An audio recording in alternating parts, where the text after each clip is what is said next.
I almost said good morning. I almost said good morning. Good evening. I did take a nap, but I woke up before the show started this time. I only had 3 hours of sleep last night because I had to make ATSs live and then do a whole bunch of stuff around home. And then I was like, I can finally take a little nap. What's up, Kelt? What's up, Phantom67? How you doing? What's up, Kelt? Jen? We need to catch up. He's 5 shots ahead of us. Ooh, so we got a press conference to go over. We covered one earlier today. That Walmart shooting. There's a press conference at the end of the show this afternoon. We covered that one. We'll be going over the Moscow PD press conference. And then there's a couple off the wall videos. There's a video about this Artemis mission. Little video on that. Little video on this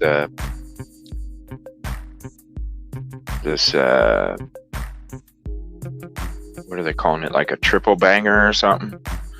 Like flu, COVID, and something. I don't know. I just figured I'd check that out too, since we all got the sniffles. Who? Me? Jen? I sleep a lot.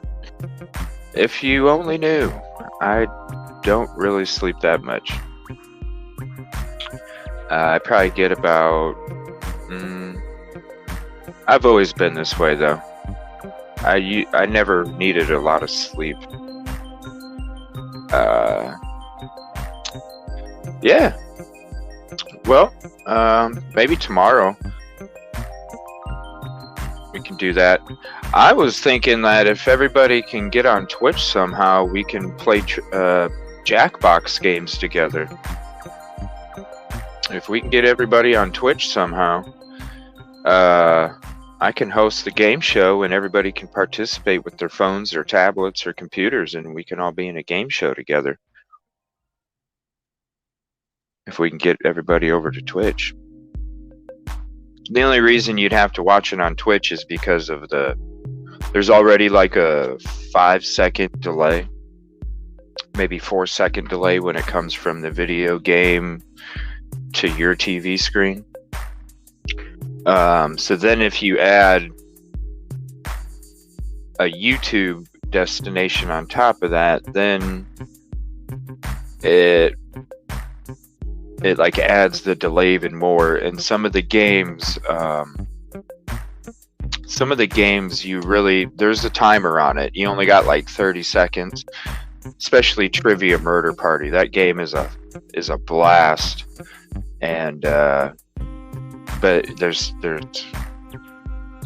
it'll have like the 25 seconds on your phone. It'll show you that, but you pretty much have to have the show up on your TV to really be able to participate fully in the game show. But yeah, just I'll put my here's the link to my Twitch, and then if you just click on that link, you should be able to, it'll take you wherever you need to go. You just have to follow me on Twitch in order to type messages in the chat, because there's a lot of bots on there. So I have a follow only chat. Okay, yeah. Just click on that link. Make sure to follow me. And then all you have to do is just set up an account with an email, make your username, verify the account through the email that you set it up with, and then you're good to go. So if you guys want to do it, we can definitely do it. Because I love Jackbox games and streaming the game show, and then it's so much fun. And I think it's like up to 10,000 people can play, because you have anywhere from 4 to 10 people that are actually on the game show, and then up to like 10,000 can be, quote, in the audience. So the audience has its own score, and then the participants that are on the screen are, you know, in the game. It would be cool to hang out and yeah, that's fine.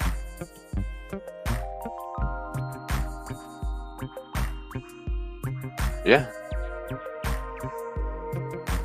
And then we won't even be on YouTube, actually. It'll just be on Twitch. So, if there's some time we can get everybody together, yeah, let's do it. I love Jackbox games on Twitch. They're so much fun. You can have so much fun with them. I tried to get an old stream off of Twitch, but it's already been, I think, like a month and a half, and after that they just kind of get deleted as time goes on, so I don't even have that episode anymore to be able to replay it. But oh, Jen. But yeah, just click on that link, set up an account with Twitch, just make sure you follow me, and then whenever we can schedule it, let's do it. And if we can get enough people, let's do it. We can do it tomorrow night. A little Thanksgiving Jackbox if you guys want. Trying to poke the bear. Alright, let's see. So I got some blueprints from Kelt. Appreciate that link. I will dive into that when we get in those videos. I'm not going to do that press conference just yet. I'm going to go into let's see. I'm going to go watch the other videos real quick before we get into the press conferences and the true crime stuff. Okay, there's a little bit of Delphi, a little bit of Walmart, a little bit of Idaho, a little bit of Artemis, a little bit of Miss Robinson, a little bit of Quentin Simon, a little bit of that club shooting. Triple-demic is what they're calling it. Concerns of a triple-demic. A little boy was buried for 3 days and is rescued from rubble. Check that out.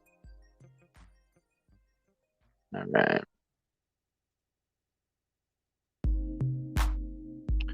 So, let's see here.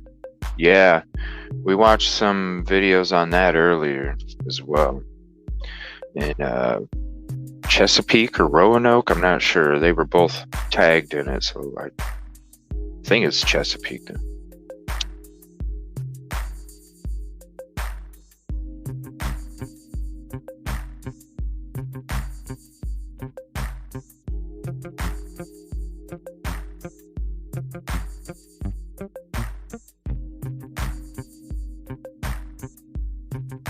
Alright, so I'm going to watch this triple-demic thing first. I want to see what they have to say about this. I just thought it was relevant since we're all sniffling.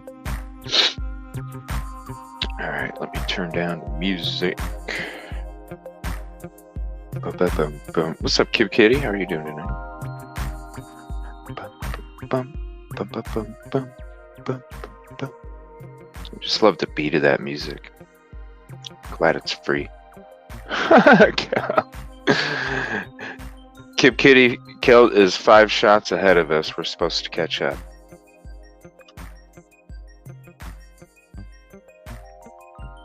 And also, I'll go ahead and throw this up there again. We're going to try and get everybody to do some Jackbox Party Pack games. And then if some people don't know what that is, I can play a couple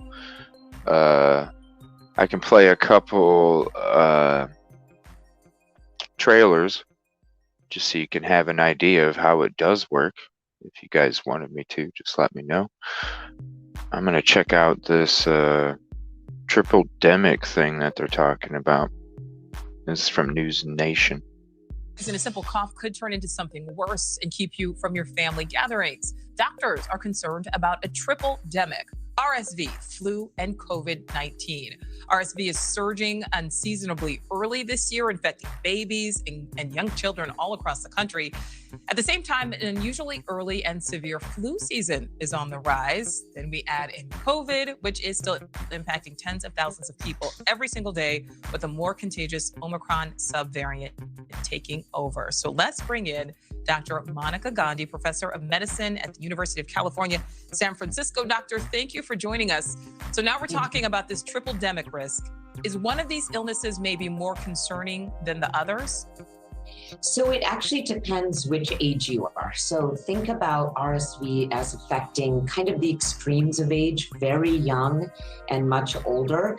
Think about COVID as being not very severe for young people, and older people who are not vaccinated or haven't gotten boosted are more susceptible to severe COVID. And then influenza, kind of everyone can get influenza, but still the young and the old are always more susceptible. So think about very young children for RSV. That's where we're worrying the most. Their mothers weren't exposed to a lot of viruses. We kind of kept away from each other for 2.5 years. We're wondering about immunity debt. They're not getting antibodies from their mothers. And so at this point, it's time to really be watch your children and make sure they don't get sick. I think it's fair to say so many people still have so much. I read an article condemning this not being predicted by CDC and that we should have been planning on needing more antibiotics. I'm about to. What press conference, Jen? The one from Idaho? Isn't there another press conference out tonight? Is there another press conference tonight, or am I just thinking shit? With it for so many years and are still dealing with it, obviously. So the big question, how do we celebrate safely tomorrow and then throughout all of the holidays? Well, one thing I would say is that, of course, people should be together. It was really different than 2020. We had no vaccines and we need to be together. But I think the best thing that you can do is stay home when sick. So if that child is sick, if the older person is sick, I'm sorry, they don't get to go to the gathering, because that is really the period of time when you're most infectious.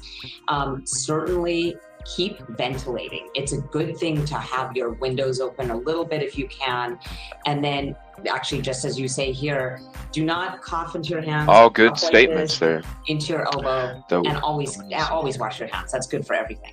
But absolutely, at this point, just don't go to the gathering if you're sick. And then there are vaccines for everything but RSV. RSV, we're going to get the vaccine, by the way. By fall of 2023, we're going to have a vaccine for pregnant.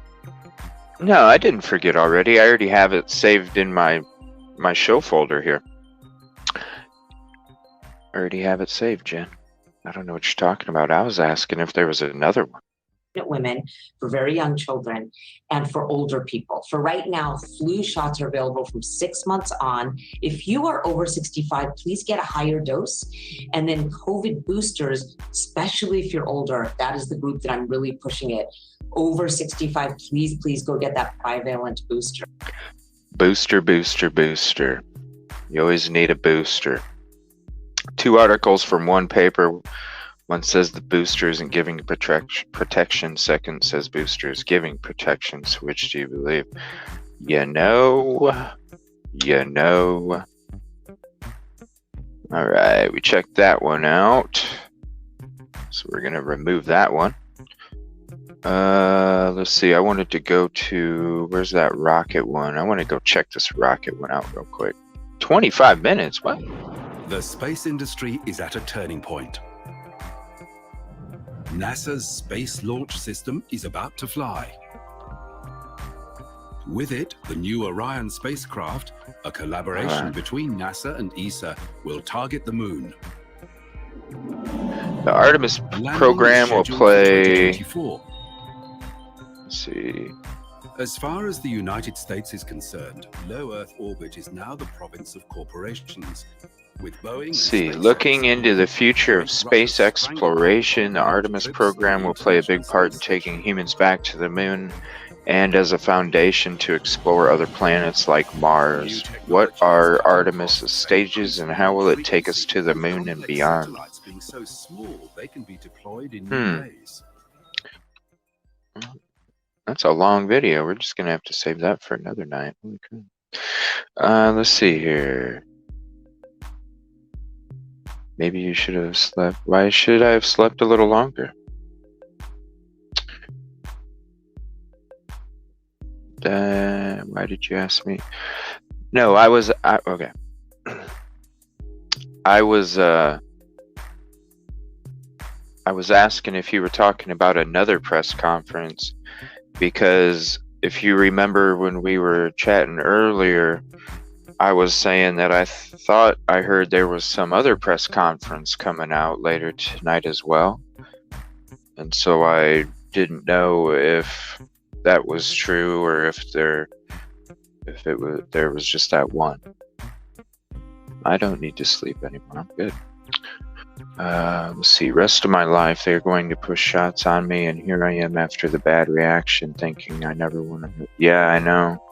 I can imagine, Keld. It's like, what hand do you pick? You know. Please play Jen's video. Well, I thought she was busy and her phone was about to die. Do we have to get into it that quick? I mean, I will. Let's see. Where's it at? If we need to get into it that quick. Let's see, I thought I saved another version of that. That's a quick video. Alright, we'll just go to this. There was like an actual, I think it was Creme News or something, but yeah, let me click on their page first and see, because I like their presentation better here.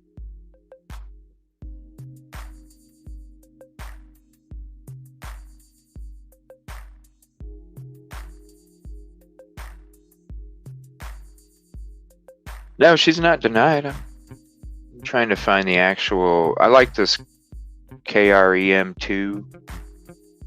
Alright, here we go. I like their. I didn't want to use that live Fox one. Alright.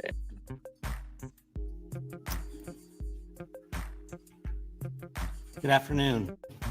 My name is Chief James Fry with the Moscow Police Department. Joining me today is Roger Lanier with the Moscow Police Department. Let me pause this. Deputy City. I didn't say that. I'm sorry if I did say that you sent me one, but I saved one on my own, and I let you know that earlier today. And then I didn't think. If I said that you sent it to me, I apologize. I've had it saved since before I lay down for my nap. Supervisor Tyler Palmer, Colonel Kedrick Wills of the Idaho State Police, University of Idaho President Scott Green, University of Idaho Dean of Students Blaine Eccles.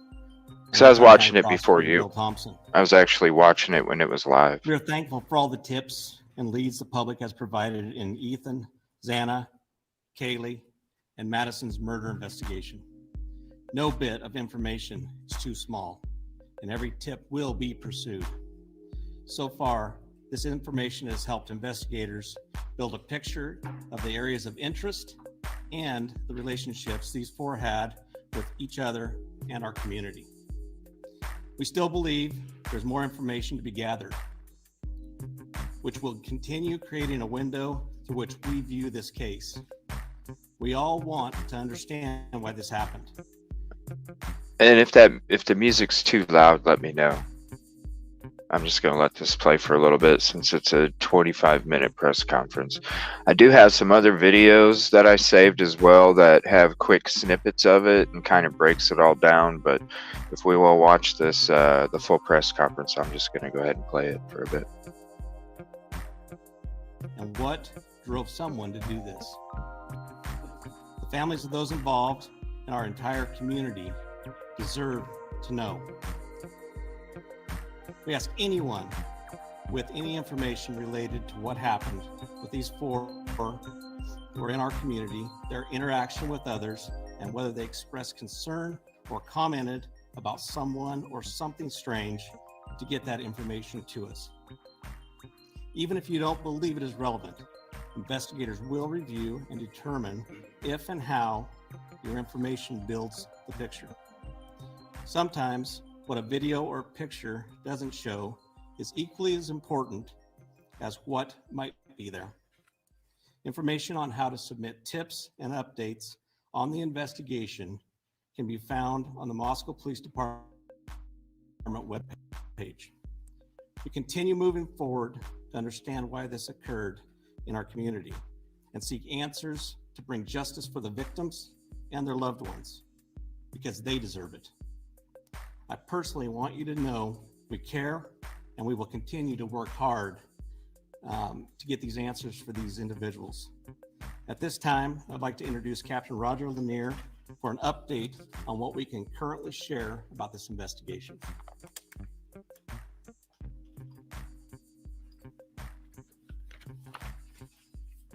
Good afternoon. I'm Captain Roger Lanier with the Moscow Police Department.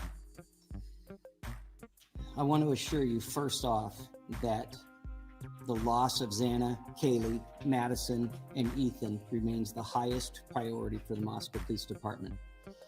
We will continue putting all of our resources into investigating and solving these murders. Investigators are prepared to work through the Thanksgiving holiday to continue their efforts. I also want to express our sincere appreciation to the Idaho State Police, the FBI, University of Idaho, and the Latah County Sheriff's Office for their assistance. And I especially want to thank the community of Moscow for their outpouring of support through this incredibly difficult time. Today, I'm going to recap and brief what we know. I'm going to provide some new information, and I'm going to address some rumors.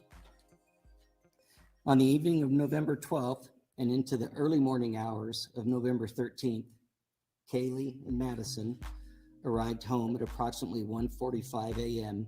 after visiting a local bar and a street food vendor. Ethan and Xana were also out in the community at Sigma Chi, and they arrived home at approximately 1:45 a.m. Two surviving roommates who were also out in the community arrived home at approximately 1 a.m. Later, on the morning of November 13th at 11:58 a.m., a 911 call was placed. The call reported an unconscious person. The call originated from inside the residence, and a surviving roommate's cell phone was used. During that call, the dispatcher spoke to multiple people who were on scene. Moscow police officers responded and found two victims, two on the second floor and two on the third floor of 1122 King Road. The results of autopsies indicated that the four were stabbed multiple times and were likely asleep during the attack. Some had defensive We already knew wounds, this yesterday and there and was the no day sign before. of sexual assault. We do not believe the following individuals were involved: the two surviving roommates, the male seen in a grub truck video circulating on the internet, It's the same private stuff. party who drove Kaylee and Madison home, any of the individuals who spoke to the dispatcher on the 911 call. This is We're the also same aware of stuff. another male whom Madison and Kaylee had called several times the morning of November 13th, and we do not suspect that individual. Detectives have canvassed the neighborhoods looking for evidence, physical evidence, video surveillance, and they've contacted numerous residents to see if anybody may have seen or heard I mean, that's anything. crazy. They How do you get continue misinformed requesting about tips that can be sent what's to said our at a press tip line conference? or called into our tip line. The specific areas that we're interested in are detailed on maps on our city website and our Facebook page, but as stated earlier, generally south of Taylor Avenue to Palouse River Drive, and the area west of US 95 over to the Arboretum. We have heard mention I do have a Court TV episode saved too that is specifically about that, about the misinformation. So I got a Court TV episode saved for that one. Oh, there's no saltness.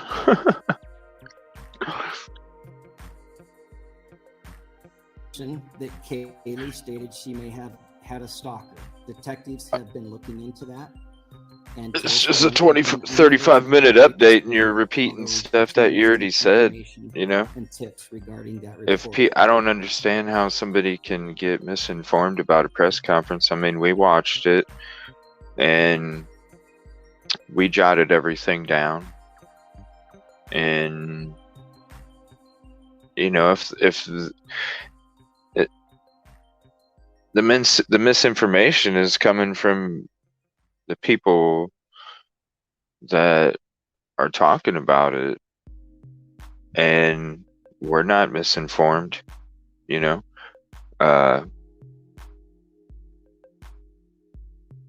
We know pretty much all this stuff, and you know, how can they say, oh, like the misinformation, how can they say, oh, this person's involved when the LE just had a press conference, you know, and said they weren't. So that's just people not doing their homework. I don't understand why the LE would have to come out and restate everything that was said Monday. I don't know, it's just kind of weird. It's not salty, not at all. I'm excited. I'm ready to do this. No suspects have been named or arrested, and we continue looking for what we believe to be a fixed blade knife used in the murders. We have not released the names of any of the subjects who spoke on the 911 call, and we have not released the call itself. Any online reports of the victims being tied and gagged are not accurate. Regarding the resources that we've put forth in this investigation, the Moscow Police Department has 4 detectives, 24 patrol officers. It's like they're reading off the same paper from the other day. It's crazy. This investigation. The FBI has 22 investigators in Moscow. I don't want to skip ahead, Kel, because we might miss something, you know. Various locations, as well as 2 members of the Behavioral Analysis Unit.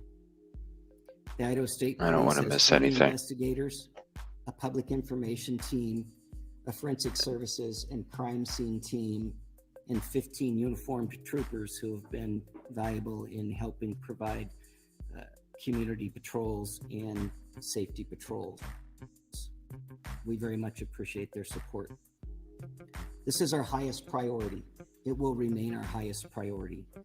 We owe that to the families. At this time, I would like to introduce Colonel Kedrick Wills from the Idaho State Police.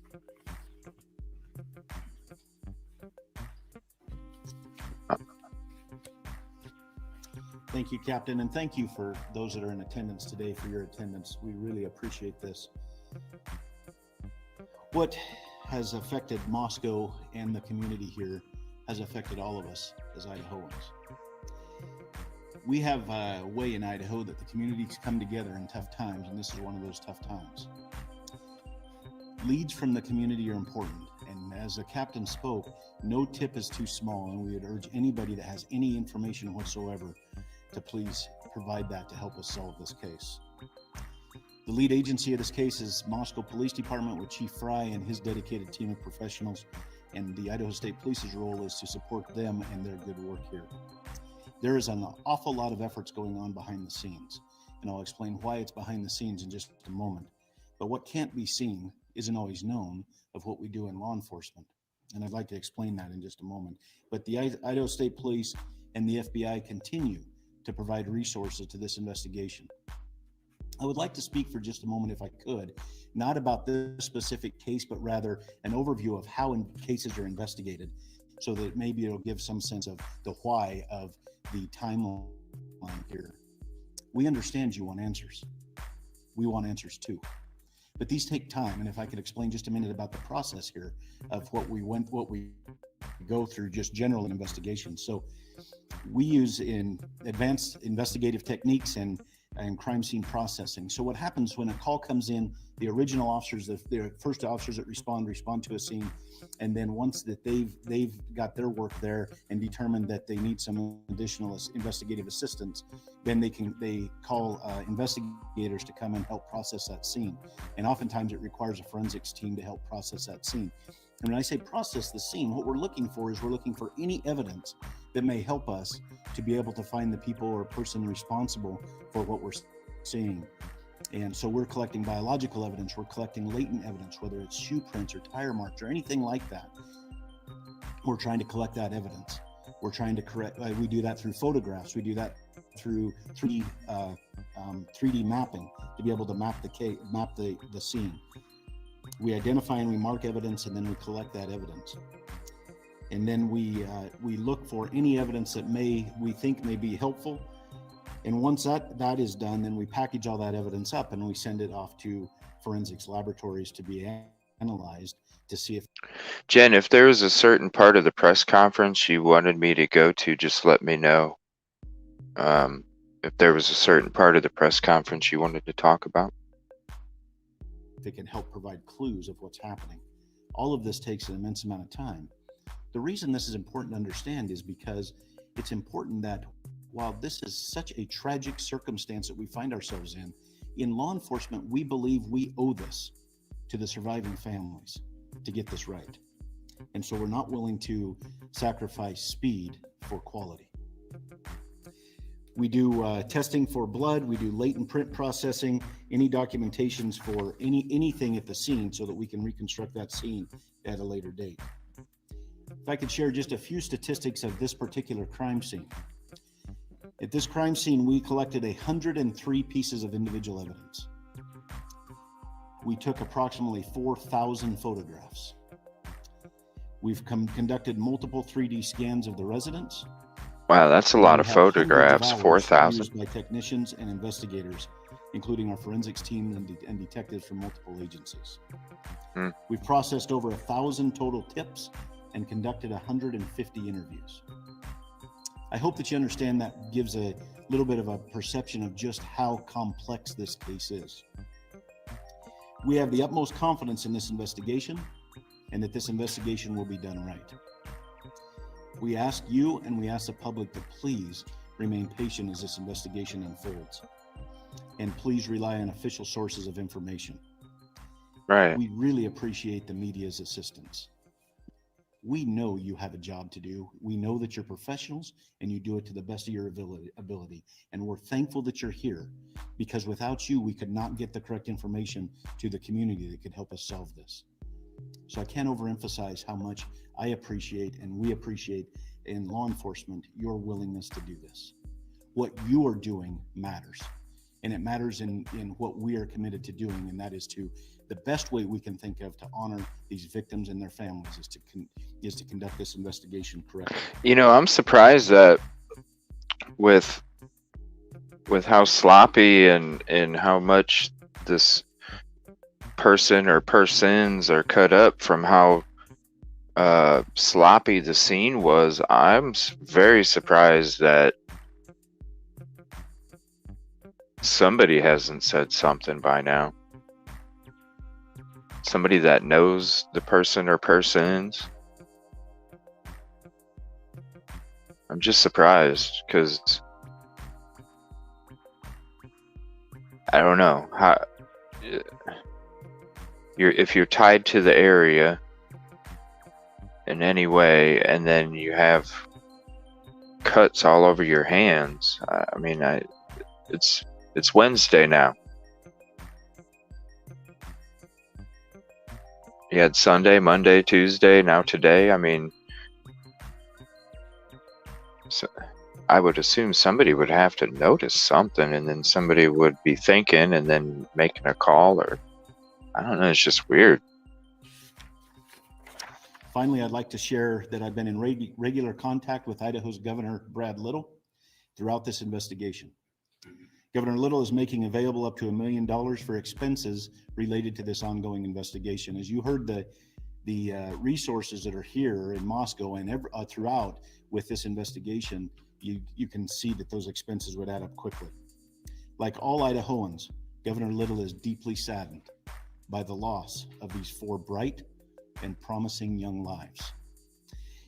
And he's making sure the state of Idaho provides all of the resources possible to ensure that the person or persons responsible for this are brought to justice.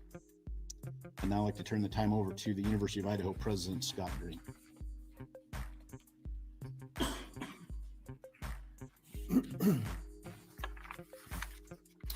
Good afternoon, I'm Scott Green, President of the University of Idaho. We deeply appreciate the kind words of support we have been receiving from our alumni and friends, as well as many others who may not know us but have taken time to reach out. People are donating to the victim. Well, it's half-price games at Dave and Buster's. I want to go to that sometime. Yes, it's very weird, this case. It is weird. And in the Phantom, that's what I thought. Well, it was weird because in the beginning, I thought before the mom and the dad had an interview a couple days ago with Fox and basically said like how sloppy the scene was and how deep the cuts should be on the person or persons. Before that, I was like, dang, you got to be a really stealthy, SK to be able to do 4,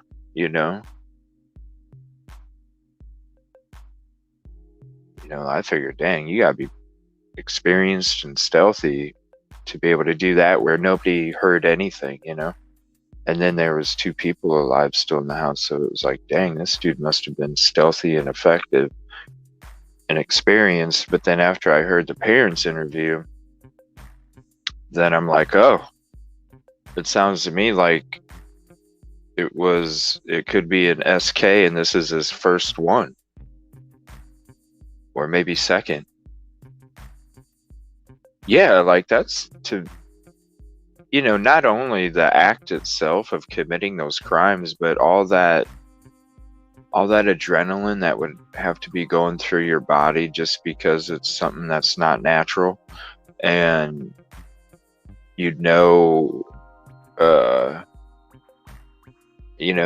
wrong it is, so the adrenaline level alone would be hitting your strength and endurance without even committing the act itself. And then you add on top of that committing those acts mixed with that, it would have to take a lot of endurance to, but maybe that's why it got sloppy. Maybe at first it wasn't that way, and because the strength and endurance started to fade off, then it ended up getting sloppy because there wasn't enough of that strength and endurance. Pages and the Bruce Pittman Fund for Students in Need. And they're buying personal devices for our students and continuing. I don't know. Do you guys think it was? They said that it's a crime of passion, but I don't know. It's just so weird. Do you guys think it's like one person or multiple people or a jealous friend or an SK or... Yeah, it will take you a long way. But it's quick though. It's the thing with adrenaline, it's quick. This is what it means to be a vandal. In the last 24 hours, we have sent updated communications to our students, employees, parents, and alumni. And in those communications, we discuss campus security, services available to our students and employees, our plans for both remote and live instruction to close the semester, and our plans for a candlelight vigil on November 30. All of this is available on our website. We all want swift justice and continue to work with law enforcement to aid them in any way. I'm thinking the same thing, Phantom. As the investigation continues, and it's the first one or one of the first. We will endeavor to find the balance among safety concerns, the need to grieve, and the long-term needs of all of our students and employees. Now, do you think that they were waiting, you know, where all the news is reporting, like, you could see so far? I haven't seen the video of that stuff yet. Like, because some of the pictures that I saw, I was like, I didn't see very far, except for maybe where there was like a house off in the distance in that direction. Maybe I could see how, but I don't know what part of the house they're talking about. Are they talking about the back where you could see a lot in the back? I might have one of those videos saved for tonight. I know I remember seeing one. Through everything we do, we will keep Kaylee, Madison, Xana, and Ethan, as well as their families and friends, in our thoughts and our prayers. Thank you. I'm sorry, I need to introduce Deputy City Supervisor Tyler Palmer. Tyler.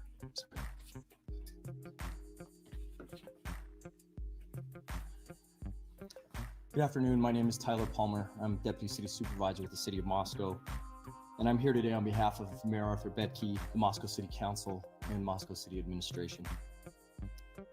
The loss of Kaylee, Madison, and Ethan has sent an overwhelming, palpable wave of grief, confusion, sorrow, and anger through our peaceful community. Mayor Betke, with the support of our City Council, has instructed staff to marshal all necessary resources for our law enforcement professionals as they diligently work to assure the safety of every Good evening, member of this Melmac. community and find the person or people responsible for this. How are you doing this evening? The outpouring of support, kindness, and genuine empathy locally and even globally has been a humbling reminder that those who want to help far outnumber those who want to hurt. And we take some solace in that.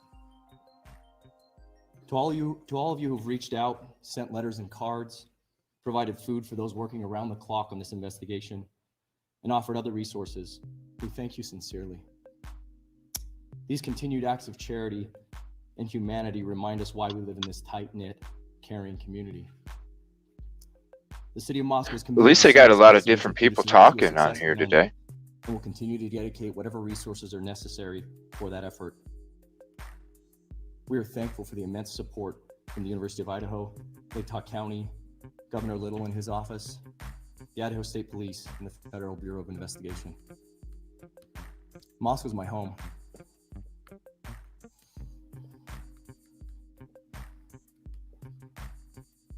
Uh-oh. And I know we won't be defined by tragedy, but how we respond to it. All right, give me 1 second, Jen. Beautiful young people. We got a link from Kelt that has like the layout. Thank you. Thank you for the link, Kelt. Let's see here. So we would like to open it up to any questions, but I would like to ask if there's an Argonaut reporter here. I would like to ask, and then second after that, an Evergreen reporter. If there's one of the Argonaut. Oh, wow. Yeah, I didn't have that already, Kelt. Thank you. Let's see here. It's got a lot of good pictures on there, too. Wow. I have two questions, if that's all right. Firstly being what the police presence is going to look like after Thanksgiving. Wow. And how long that's going to last. Wow. Thank you, Kelt. What a link, man. That has so much stuff in it. After the break, we have Idaho State Patrol that will also be in the area. You'll see a high impact of patrol officers and troopers, as well as Lake County Department personnel in the area. And then secondly, would there be any possibility? Let's see here. What else we got? FBI profiler reveals. Not at this time. All right. That's part of our investigation.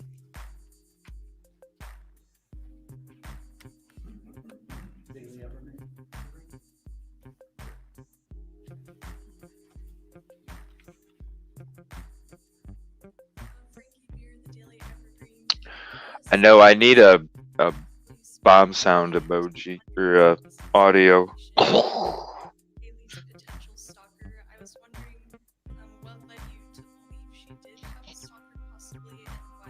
Ooh, this is a good question right here. That's a question I have. Was there a stalker or not? Thank you, Chief. We obtained information through some of our interviews that Kaylee had made some comments about a stalker, so that's where that came from. Okay. We have followed up looking at specific time frames in specific areas of town. So far, we have not been able to corroborate it, but we're not done looking into that piece of information.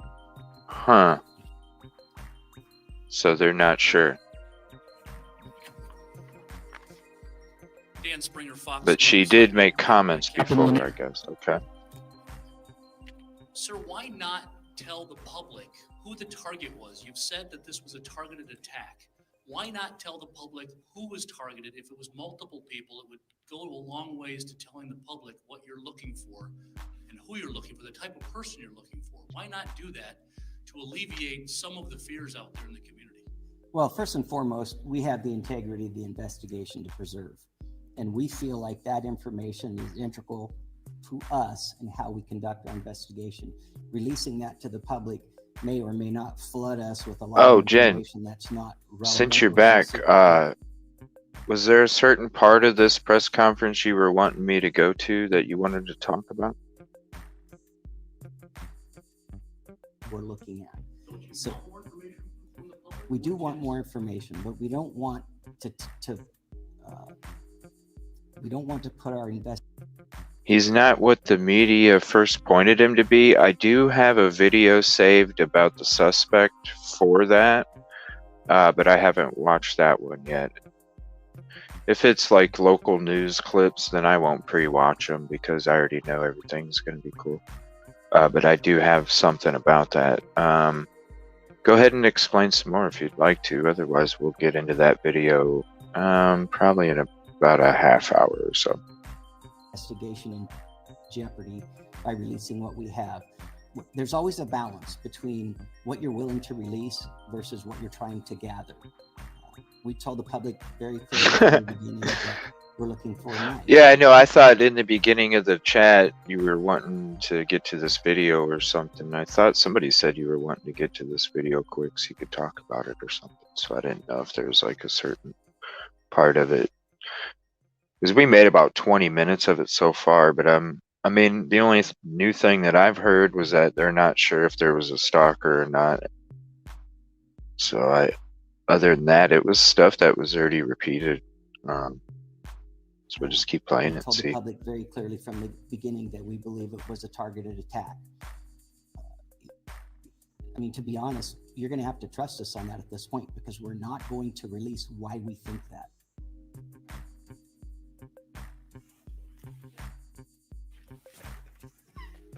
Lauren Patterson, Northwest Public Broadcasting. I see that the FBI set up a special web page just to collect digital information. I'm also curious if any of the investigators can speak to this. Curious if the Wi-Fi hotspot has been tapped at all. Ooh, that's a good question. The suspect had their phone on The mom brought that up in the interview with the dad a couple days ago. Good question. As I stated, our investigation is looking at every avenue of every piece What? of evidence that we can. The FBI has given us a website for any downloads of video or anything. So we ask people if you have any of that to send it to us, please. What? Hold on a minute, dude. Collect digital information. We're not. Come on. We told the public. Am I getting the wrong? Hold on here. Tell me if I'm getting the wrong impression here, but I'm getting the impression that they don't know what the fuck. Thanks, Melmac. I don't know. Maybe I'm just like still half asleep or something. But it seems to me like the first 15 minutes of the press conference seem like it's pretty much the same piece of paper from the other day. And then, there's a good question about the stalker, because I could see how there's misinformation out there about that. I mean, I didn't even know. Even earlier today, I was asking if anybody knew. And then, and now they ask him about the Wi-Fi, which is a good question. Like, the mom brought it up in an interview with the dad a couple days ago and was like, you never know, like he could have had his Wi-Fi turned on and as he's walking to the house through the neighborhood, he's connecting on all these different networks. And, you know, she's like, if you have that information, you know, just think about little things like that. And so and this is the response to that question. And it's Wednesday. I see that the FBI set up a special web page just to collect digital information. I'm also curious if any of the investigators can speak to this. Curious if the Wi-Fi hotspot has been tapped at all. It's possible if the suspect had their phone on them, it may have pinged off the Wi-Fi in the residence. Has that been checked on at all? And even at the residence. As I stated, our investigation is looking at every avenue of every piece of evidence that we can. The FBI has given us a website for any downloads of video or anything. So we ask people, if you have any of that, to send it to us, please. Okay, I don't even know if there was a reference to the Wi-Fi in that response.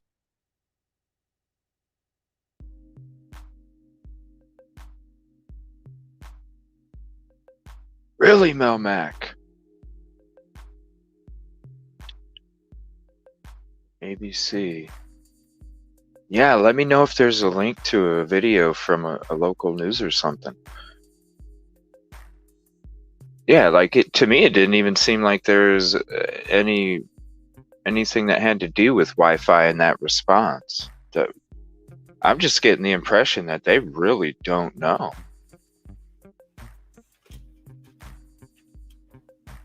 Let me know if you feel the same way. I have a couple of questions here. One, in many homicide cases, the first hours, the first days are so incredibly crucial.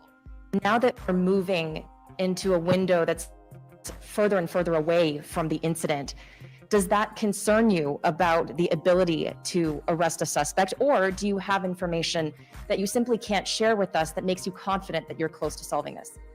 I'm gonna have the Colonel step up and address that, please. Well, thank you for the question, and I would like to address it a little more globally than specifically, a little more globally here. Yesterday, as time goes on, I mean, we're time past the initial calls for service and the initial crime.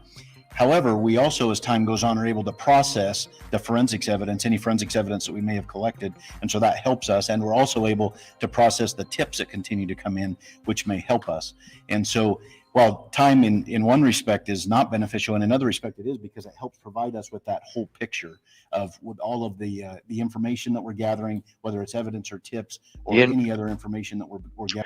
That's what it seems like to me too. And if you had DNA, right, you would have already tested all the databases to see if, I mean, come on, even the 23andMe stuff, that's how they're catching a lot of these people nowadays. So it would match somewhere. So they must not be in,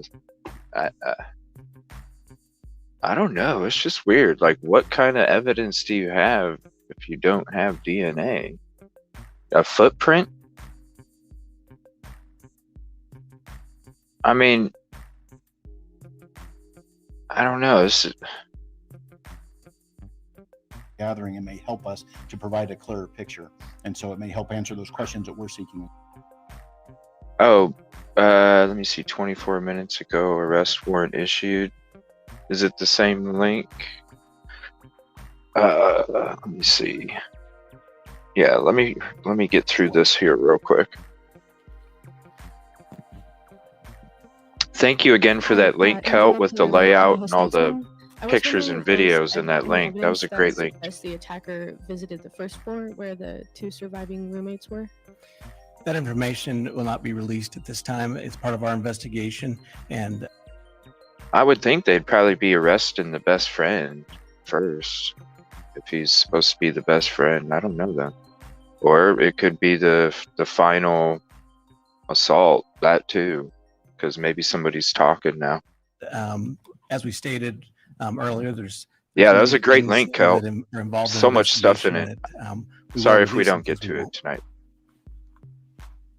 but I'm definitely going to use it tomorrow, if not tonight, because there's a lot of stuff in that link. Good afternoon, Ashley Soriano, Fox News. I have two questions. They won't say who they are arresting, Considered though. the possibility of a murder-suicide. Is that something that you guys are considering right now? That's a good question too, because maybe that's why he's not That question has been came out asked yet. previously, not at a press conference. It's certainly something that we looked at. That in is the a early good part of the question. investigation. It Who is not that something reporter? we're That is looking at this time. sounds like the same And person. I know, That's some of the something that they're investigators' vehicles and police hold on. vehicles are something that you Something guys that they're are not looking considering right now. Oh man, they don't know. That question has been asked previously, not at a press conference. It's certainly something that we looked at in the early part of the investigation. It is not something that we're looking at this time. And I know some of the investigators' vehicles and police vehicles are coming in and out of the driveway. Do you think that potentially could disturb any tire marks or other evidence? Yeah. So the question is Good question. Crime scene tape expand, and that is Good it's not uncommon. question. When the first officers arrived, they tried to cordon off what they thought was important. We immediately expanded that when Oh investigators got there man. to process the scene. And they did have their logically, vehicles as this all over it. progresses, and you've seen this through our press releases, we have expanded it to several areas of the city and have in fact canvassed entire Wow. So we try very, very hard to uncover every single bit of evidence possible. That is true because they had a ton of cars up all in that driveway. Wow, this reporter is asking some really great questions. And that is true. It could have contaminated a crime scene with all the vehicles that they had up all over there. Very in an area true. Before we move on to the next area. So yes, we've looked at everything that we think we need to look at in and around the crime scene at this point.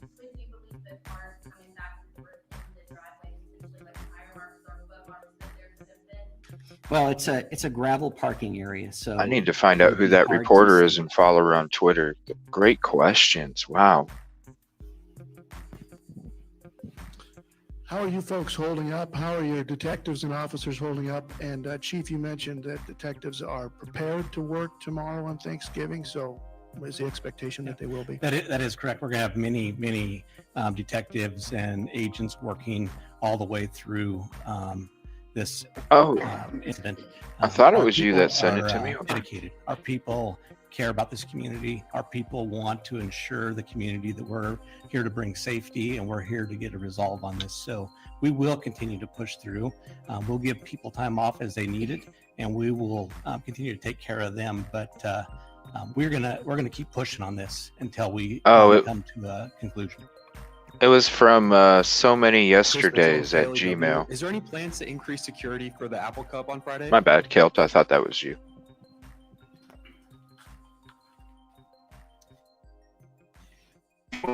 Washington, I'm doing here on the campus of the University of Idaho in concert with President Green and his team. We are absolutely, with the Idaho State Police and the Moscow Police Department, we are 100% dedicated to making sure that this continues to be a safe place for students to do what students need to do.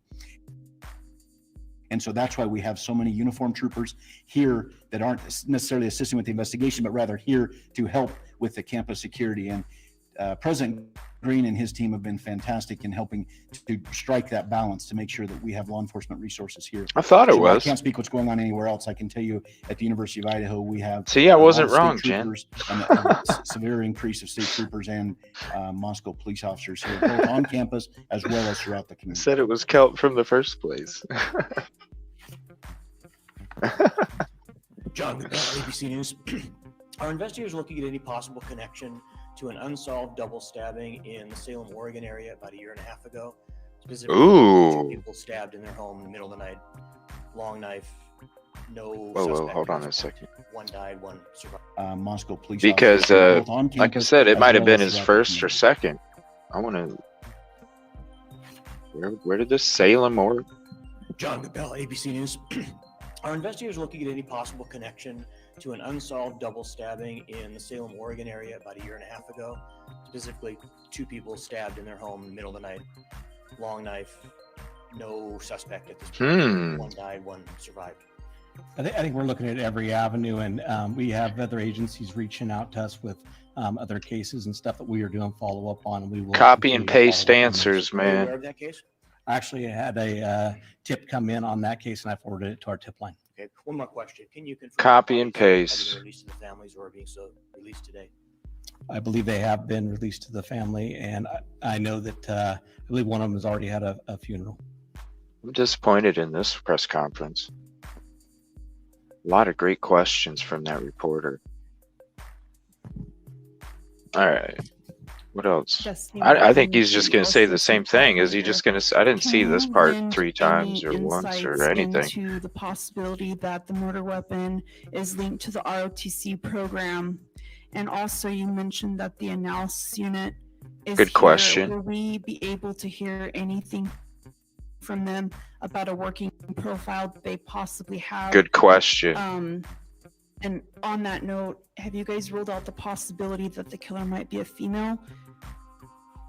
All good questions. So we look at every avenue. We're looking at Yeah, I'm gonna have to look up that case, Phantom. Group of people. Like I said early in our first press conference, we're not going to let any stone go unturned. Because if it is a SK, portion of that question, it's got to be like Yes. the first or one of the first. With how sloppy it was and how he didn't expect, if you're experienced, then he already went through that stuff. So he seems new, or she. He didn't even answer the questions.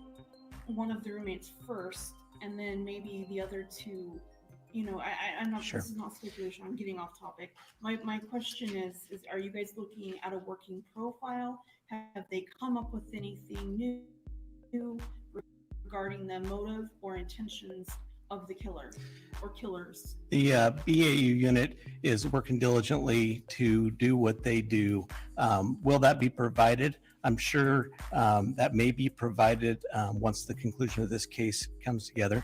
But they are continually taking in information. So they don't even have a reading profile. reports and gathering information for that. They don't even have a profile.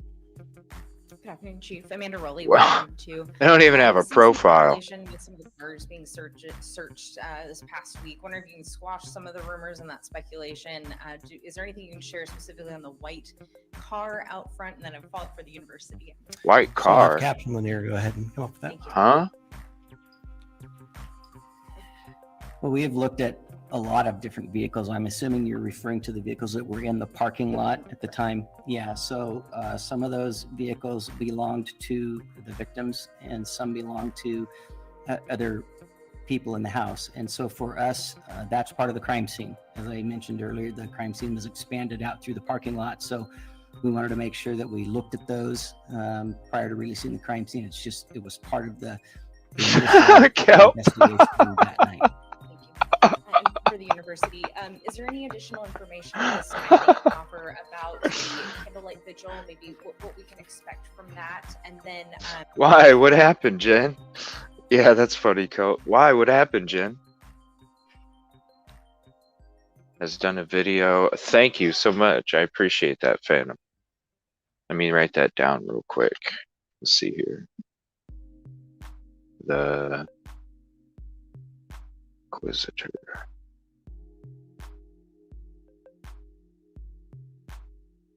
Thank you. I appreciate that. I'm definitely going to check out that case.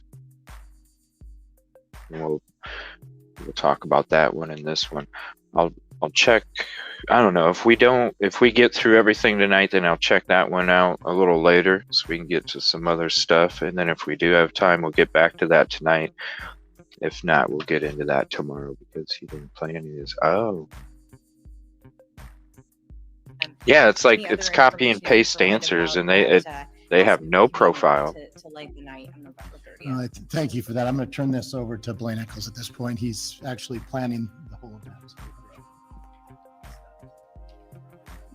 Good afternoon. I'm Blaine Eccles, Dean of Students. The vigil is going to be hosted next Wednesday, November 30th at 5 p.m. We have it scheduled for the administration lawn at the moment. All right, We're switch going to make after a final this. determination on location early next week. Whatever, Jed. That's where it will be located. We're anticipating a large turnout of community members as well as university members. You didn't miss students, much, trust me. at that particular event. And all of the families have been. I would like invited to find join us out who that reporter is that asked all them from that great aspect of questions, because I'd like to follow her on Twitter. The response has just been The absolutely one that asked the beautiful and questions overwhelming about the to Wi-Fi. The love that has been provided to the institution. And then that lady as at the well end as there, she family had 3 members. good questions too. The Light the Night event that you're talking about, while I don't have a lot of details on that, is set to coincide at the same time, just so that people that can't be here in person as part of the vigil are going to be able to. It's all good. I know participate, people are remotely as busy. well. The vigil I will be appreciate live you being in streamed, here. and it's safe to say that the Vandal family is going to unite and come together to support the families in the darkest moments of their life. Yeah. Okay. I'm gonna go to that link real quick just to show it off that Kelt sent me that I'm talking about here. DailyMail.com. And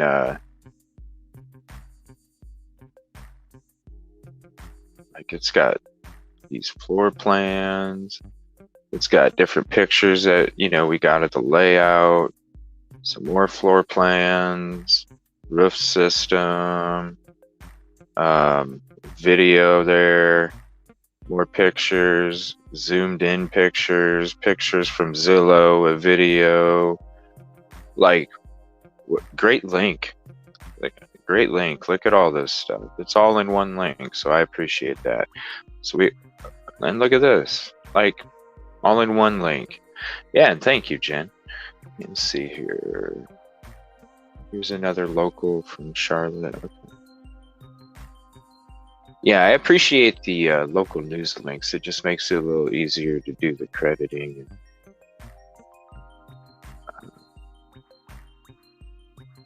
And I'm not constantly using somebody else's stuff. Okay.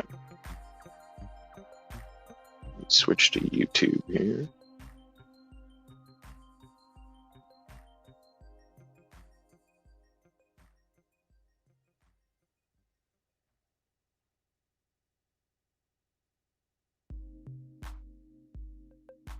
You're good. If you can send them through Twitter, Melmac, it'll be a little easier, or even Gmail. But give me 1 second. Let me scroll up to the first. I just don't have YouTube open when I'm running the WBTV. Okay, let's see. Or was there one up above that? No. All right. So here's the first link. It's Kelt's fault. Let's see. Issue an arrest warrant.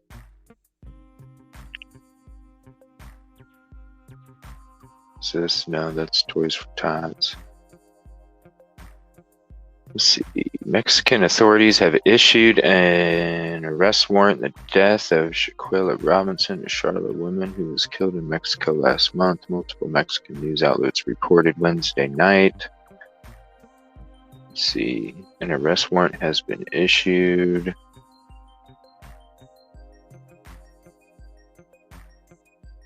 We were told alcohol last week. FBI opening an investigation. Let's see here. Whoa, this is buggy. Okay, there's the video.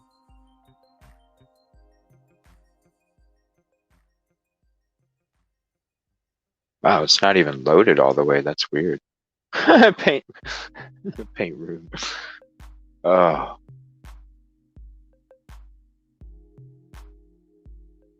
It's a lot of painting. All right. Let's see here.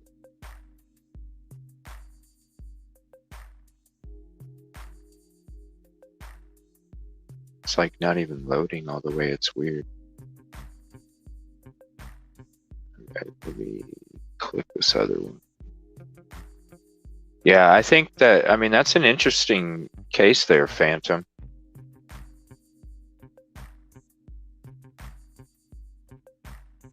There we go. All right, we'll switch to this one.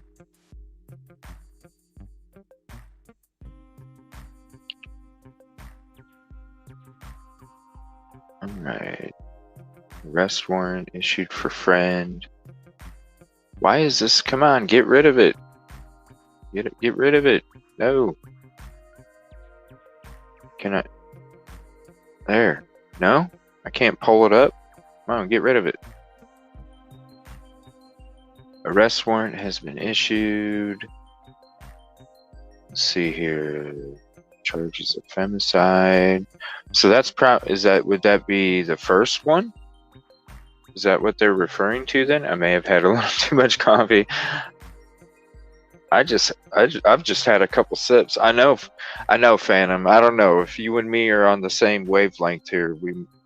Because if you're thinking what I'm thinking,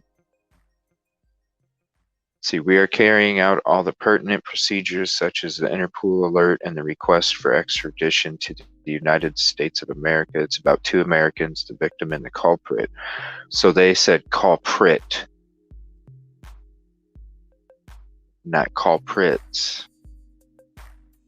Authorities have not identified who they are working, but there is a lot of typos in these articles, so you have to take that with a grain of salt as well. The friend, but that says friend, not friends. And then I believe the femicide term is is related to the initial assault. I wish I could get rid of this window. It's like taking up half my screen. How do I get rid of it? Go. Get out of here. No, this is the one that was in the YouTube chat box. Let me see here. Let me go to my email. Is it? I thought the one I got from you was like from an hour or two ago, but let me check.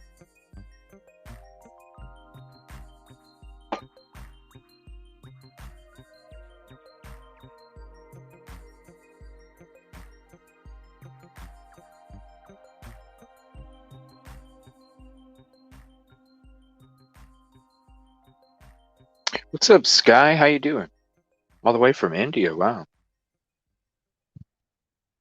Let's see here.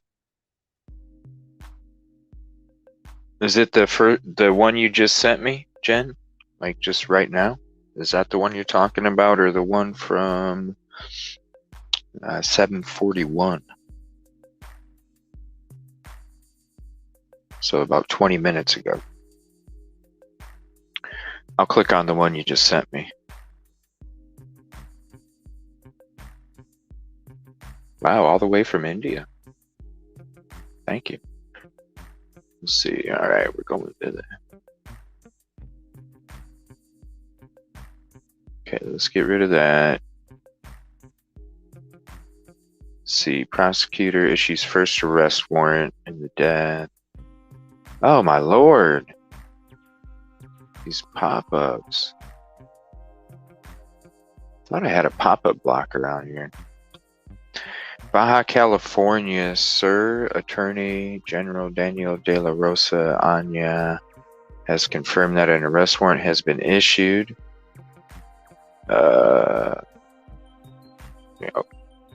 Has not identified which of the friends will be charged. Indicates.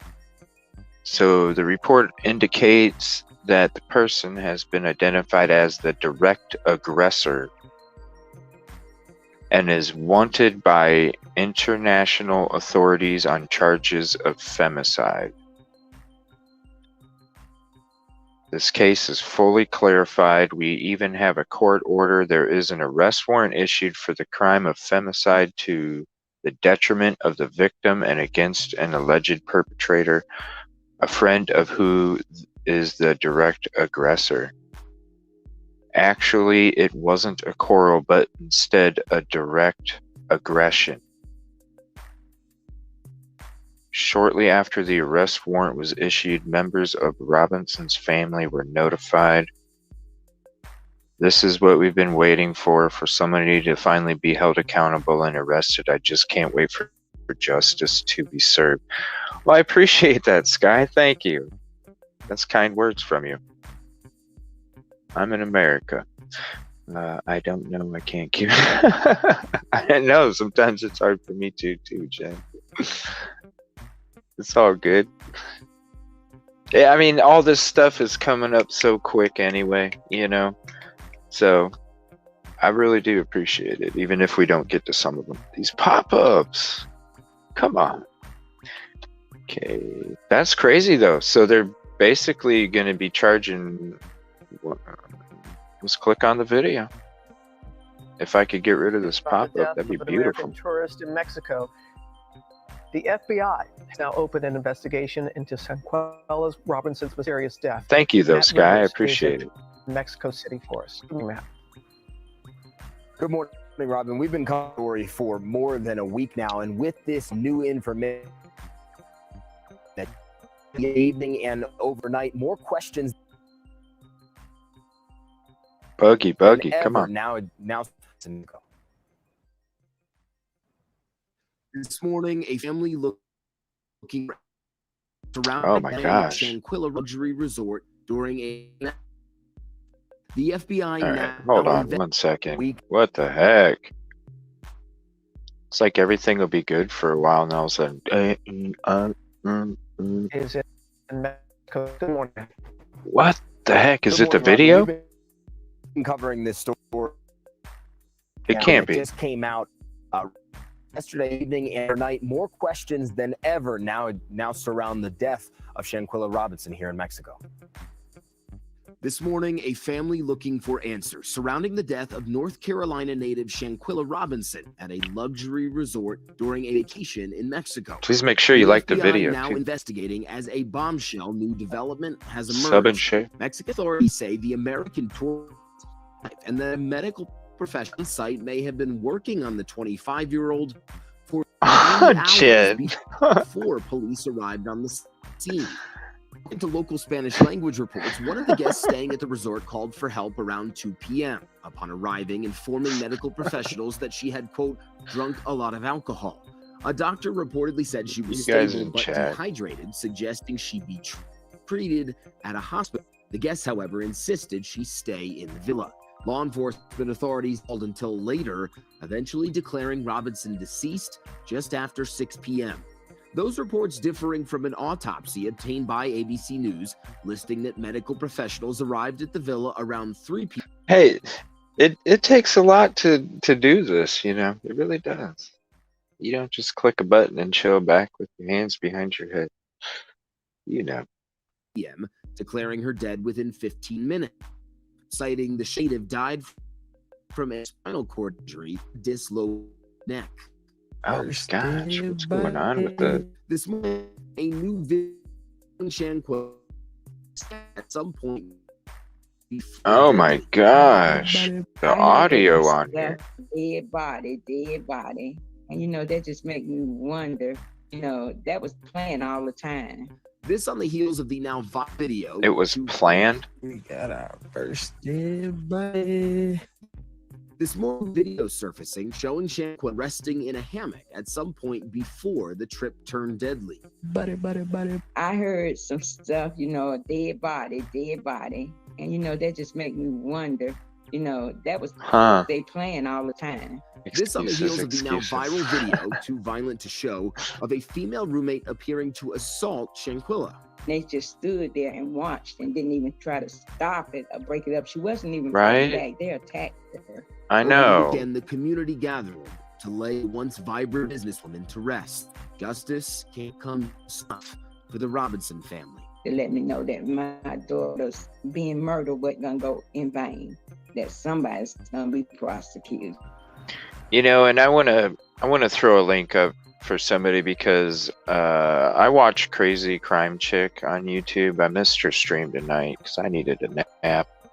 But she's the reason why I even started talking about this case. So I want to put up a link to her channel Crazy Crime Chick. If you're not following already, please do. She's the reason why I started talking about this case.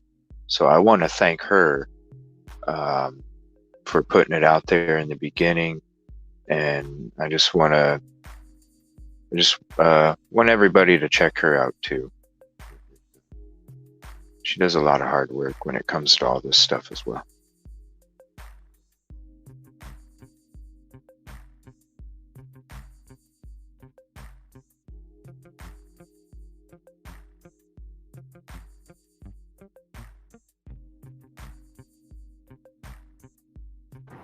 And even with all this formal case by the police, it's going to be prosecuted.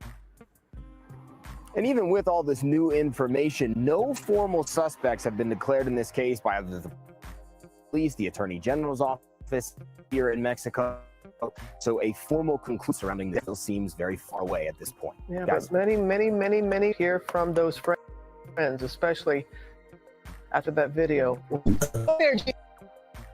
Oh my Lord. Thank you for that. Let's see here. All right, we're done with that press conference there. Let me go to my folder. Let's see. I do have a couple more videos saved in my show folder before I get to the other ones. All right. So we already watched this, so I'm going to go ahead and add this to that. All right. Let's see. I did want to get into some bed crime story videos. I like her content a lot as well. I hope she's 3 hours.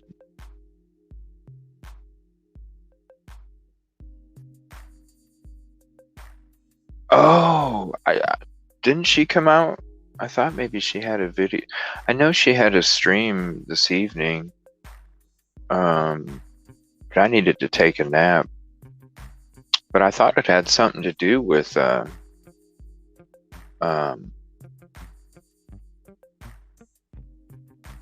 thought it had something to do with it. Let's see. I got so many videos here too.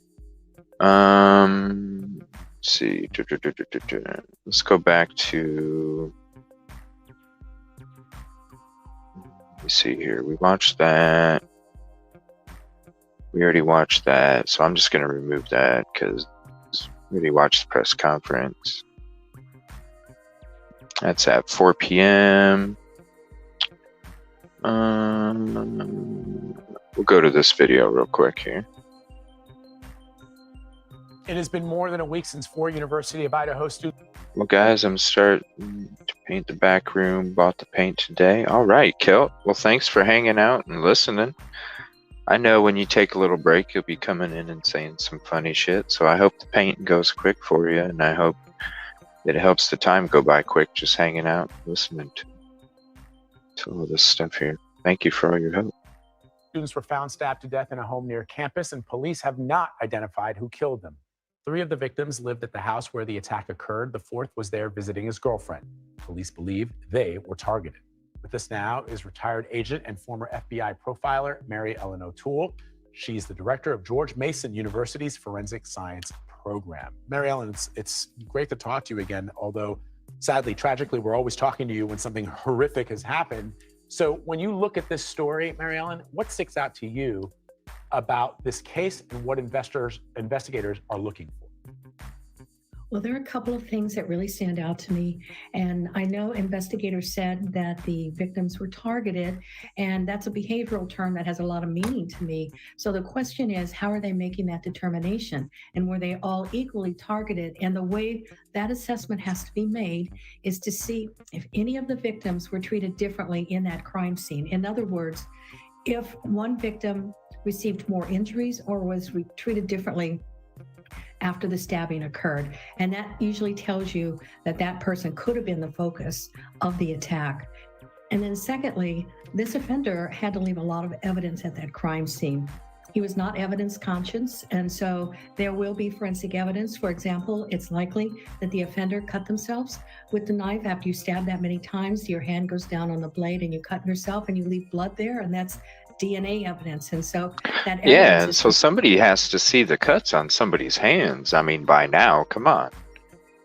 Somebody has to be like, okay, wait a minute. You're tied to the area. Your hands are beat up. It's at least a tip. Even if you're like a family member, you're like, no, it couldn't be him.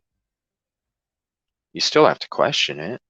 going to be extremely important. And then finally, just based on going inside somebody else's home in the middle of the night with other people there to commit a quadruple homicide suggests to me that that person has likely been in that home prior to this attack, and that this individual, this offender, has prior experience being in other people's homes.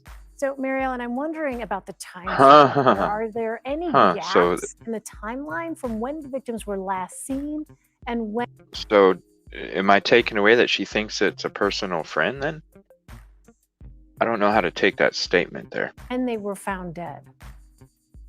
It does seem that there's some gaps because, and that information may not ever be able to be filled in because the victims themselves would be the ones to tell you, we got home at this time and then we went to bed at that time. So I don't know that that will ever be completed, but the question remains, at what point did the offender get inside that house? And were all the victims, they were in their beds is what it sounds like, but were they all asleep? If they were not all equally asleep in a deep sleep, that could also explain some of the defensive injuries on several of the victims, although that's not been clarified. So that timeline is getting narrower and narrower, but I'm not sure it will ever be pinned down 100%. Mary Ellen, the murder weapon, what kind of murder weapon? And I would think that they would wear something like that, Melmac. But I'm wondering if they were even wearing something like that, because this lady and the mom and dad, when they were interviewing the mom and dad a couple days ago, I believe it was Fox News, she was, I mean, the dad and the mom were like letting out, it was right after the press conference that we watched a couple days ago, and then right after the press conference we watched an interview with the mom and dad on like Fox News or something, and the dad had a great message to the community about, you know, having trackers for your family, and then the mom was like talking about how the guy, you know, if you've seen somebody go to a Walmart or a Walgreens or a gas station, you know, trying to get Band-Aids, and you know, the scene was sloppy and there's evidence everywhere, and you know, he should have cuts deep enough where you'll need stitches and stuff like that. So it kind of makes it seem like maybe they weren't, if they were wearing gloves, maybe they weren't that thick. Yeah, I know, that is weird about the dog. And I was surprised, like, but I believe they came out and said that the dog wasn't associated with it the next day.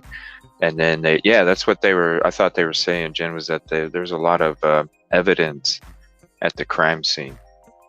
And the mom specifically like said cuts that need stitches and this and that. And so I'm like, I wonder if the police are upset that they're saying these things. But yeah, it was a very informative. We got more information out of that interview with the mom and dad than we did that press conference that day, right, Jen? I mean, that's how I felt. What are you hearing about what could have been used?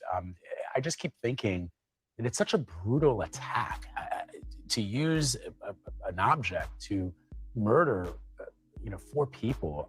And then Phantom, like brought up that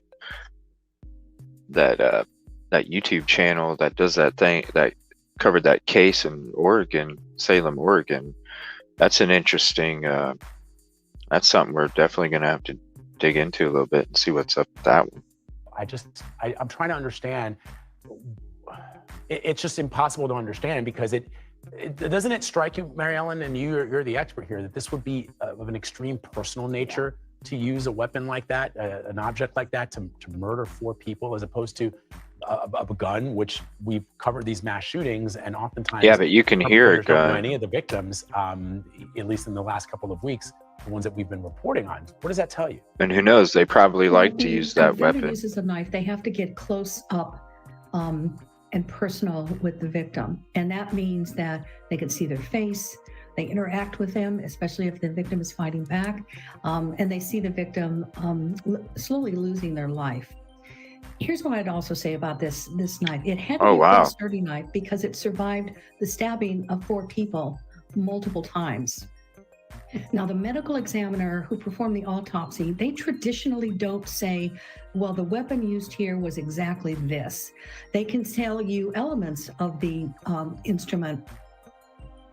I think it was Monday, Jen, that we watched. It was whatever that video was. I'd have to look at my past streams. It's that press conference, and then it was like that video, like directly after the press conference that I pulled up, and that's when we were like, "Whoa, they're like saying a lot in this interview." Because I remember being done with that stream and I'm thinking, wow, that whole stream was nothing but information. And what's up, Amy? How you doing tonight? And thank you. I appreciate that. We're just chilling back, talking some true crime right now. We got a whole bunch of stuff, so if we don't get to all of it tonight, we'll get to the rest of it tomorrow night. And then we're definitely going to check out that Salem, Oregon stuff, Phantom. Definitely either late tonight or into tomorrow. But in my experience, they don't traditionally say it is exactly this, especially if you're dealing with a sharp-bladed instrument. But I bet it smells so good in your house, Smell Mac. Oh, he was the very smells. efficient with this knife. He was able to complete 4 homicides and then leave the scene. I'll just be spending the holidays by myself this Thanksgiving. That tells me this person has experience with that knife, a very effective cutting instrument, and that whether or not he would No then, cooking or smells she in would here. then Not all that throw stuff. that instrument away in the woods someplace is doubtful to me, because this is an instrument that's important to that offender. And I do think, based on the efficiency of those homicides, that the knife has been used before, not necessarily in another murder, but Hold on, I want to hear what this lady says all the way again. he would. That tells the crime scene, leaving so much evidence. It was very effective. Yeah, right here, example of sloppy. this, especially if you're dealing with a sharp-bladed instrument. But I'd also say that this offender, even though sloppy in the crime scene, leaving so much evidence, he was very efficient with this knife. He was able to complete 4 homicides and then leave the scene. That tells me It's this like he's person has new, but he experience with maybe that only did it knife, one time. Very Okay. effective cutting instrument, and that Yes, thank you. whether or Hop on a not plane. he would then throw that instrument away in the woods someplace is doubtful to me. Because No, this I'm is an cool, instrument Kel. that's important to that offender. And I'll I just do spend think, based Thanksgiving on with the you guys if efficiency you guys are of going to those be on. homicides, that the knife has been used before. Otherwise, I'll Not just be necessarily spending it with another, YouTube. murder, but that the offender has used it before in other instances. It's absolutely chilling, Mary Ellen, to Used hear it you before talk and about very that and like it's a efficiency, and we're personal. talking about the taking of human lives. I Huh. mean, based on what we know so far, So she's what basically type of saying like he wouldn't have got rid of the weapon because it's important to him. I feel like this is a new SK and this is a new one or his second one or her, whoever, however many people, we don't know yet. But I feel like this is a new SK. That's person what or it seems like potentially to group me. of people is Read the most email I sent likely about the to commit profile. an act like this. Based on what I know so far, and again, that's coming from the media, this kind of violence is indicative of what we call instrumental violence, which is different from the traditional violence called reactive violence. Reactive violence is if I punch you in the nose and you punch me back, that's reactive violence.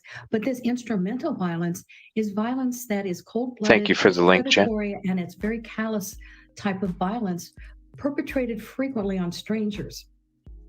And this type of violence is oftentimes the kind of violence that we seek used by people that are psychopathic. The old-fashioned term was sociopath. But psychopathic This is a good video right here. So I want to make that clear right away. But they are people who are profoundly lacking in empathy and guilt for their behavior.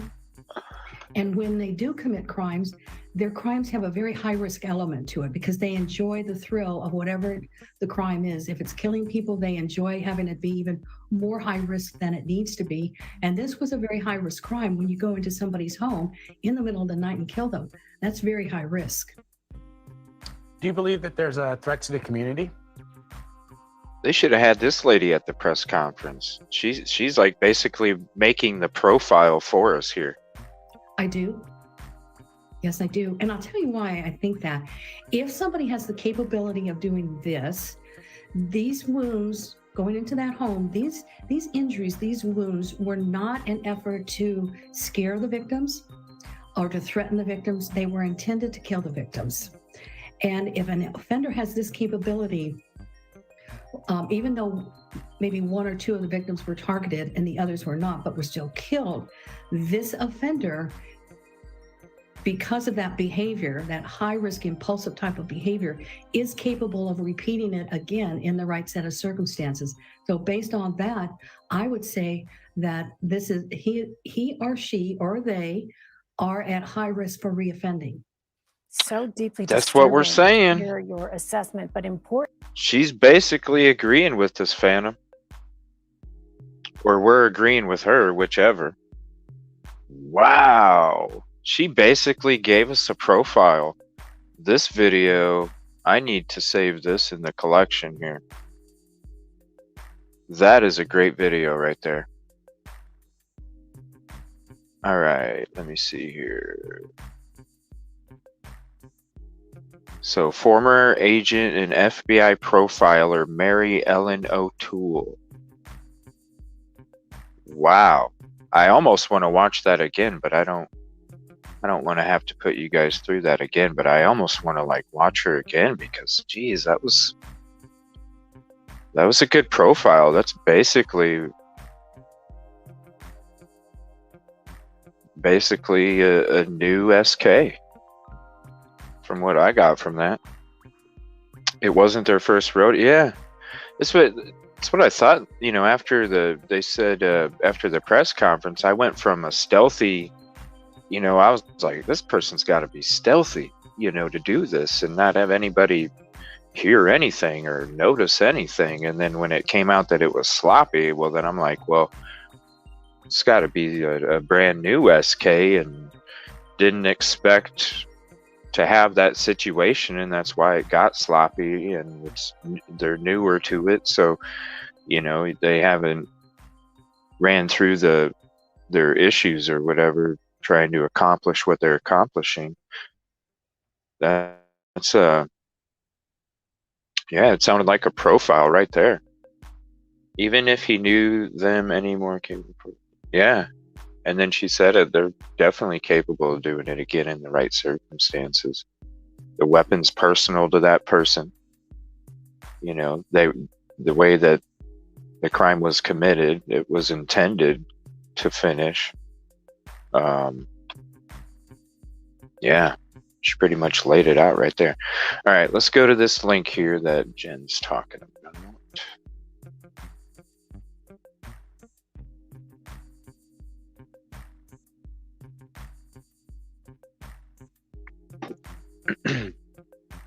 All right, another FBI profiler here.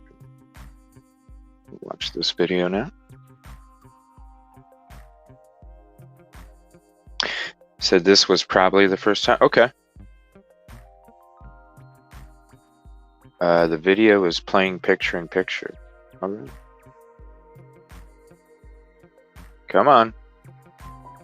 What do cows have to do with the future? Ads. It's not on YouTube then or something. Because I don't get ads on YouTube.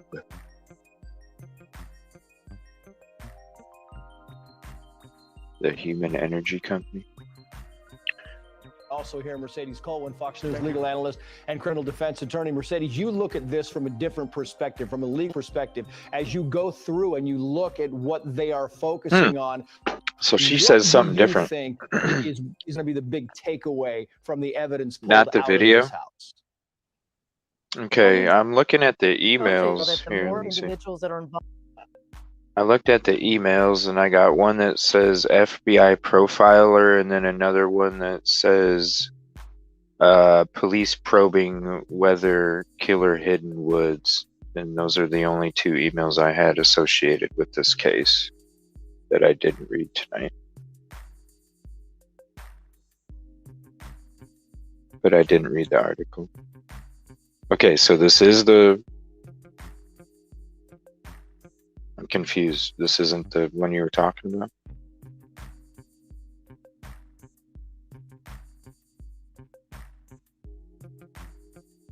That's what I'm thinking, Melmac. First or second or something newer, you know? Because you'd be more efficient if it wasn't. I would assume. Let's see here. Okay, there's a new email.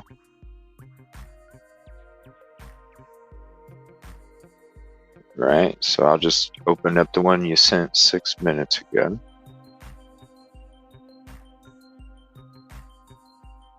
Yeah, this is the link. I just put it in again. Oh. Well, I'm sure she says it in the video. It's probably just, and then we can watch that video too, but it's probably just a summary of what's in the video. Gotta wait for it to load here. All right, so we'll watch this video real quick. And then we'll watch that Mark Furman one down there too. Mercedes Colwyn, Fox News. Oh, he's right here. And criminal defense attorney. Mercedes, you look at this from a different perspective, from a legal perspective. As you go through and you look at what they are focusing on, what do you think is going to be the big takeaway from the evidence pulled out of this house? Well, we saw it in the OJ trial that the more individuals that are involved in the gathering of evidence, the more holes that a defense attorney can poke through. And that's why when you have this vast team that, frankly, they're trying to do everything they could, they're certainly trying their best to do it. But gathering the evidence, it has to be done very methodically. Oh, wow, it's been 9 days? To the point so that there are no mistakes, and the defense really has little Okay, time. so are they saying... Whoa, I didn't know that it was going to shrink when I paused it. Okay, that's cool. So are they saying that this, like, looking from like that, the sliding door coming out this way, that's how, you know, they're saying they could have sat there and watched and saw everything? Is that the area that they're talking about, is from like the sliding door out this way? Because all these trees and stuff, it's like right up against the house on the other side. I know that there's like a house over here, and I did see like a picture coming from the sliding door out this way, and it looked like there was a decent amount of space, but they were making it seem like this house was wide open and they could have hid anywhere and, you know, just pretty much stalked them out or something. Time whatsoever to really poke those holes. So that's going to be key. It's interesting because the parents, Kaylee Con. All right, I'll go to the article after we're done watching this video. And they talked about what was told to them by the investigators. One, exactly what you said, that there was a lot of DNA evidence left behind. So that has to be ferreted out to see if there's any DNA that is actually from the killer himself or herself. And two, they started to rule out some of the individuals that was initially a focus. We heard a lot about phone calls being made by Kaylee Concaves to her ex-boyfriend. And the parents were adamant that there's no way that the boyfriend could have been involved. So you have this participation by the families trying to rule out some of the individuals that are in this universe, at least the suspects of what could happen. Any Mercedes, suspects here? Yeah, and I got to go. I want to get your take on, do you believe this was a targeted attack from what you've seen? That's such a great question. I did, until there was a revelation on a show last week where it was discovered by one of the friends that said, well, actually there was a door that was open pretty much all the time. People can come and go into that house. It was known as a party house. So that's problematic for the investigators. A door was open all the They time? can really narrow down their universe if they think it's connected to the 4 kids. Now that it could be a stranger, it's much broader. known as a party house, and a lot of kids knew the code to get in there. Mercedes Cohen, always great to have you. Yeah. Thank you. Could be a stranger. All right, so let's see here. Whoop. Okay, what is... All right, I'll just put the link in again here. All right, the suspect behind the unsolved murders of the 4 University Idaho students earlier this month was likely someone who knew the victims or a stalker who was familiar with their habits. One of the nation's foremost criminal profilers hypothesized on Tuesday. Tuesday marked 9 days since the co-eds were discovered stabbed to death inside their Moscow, Idaho home.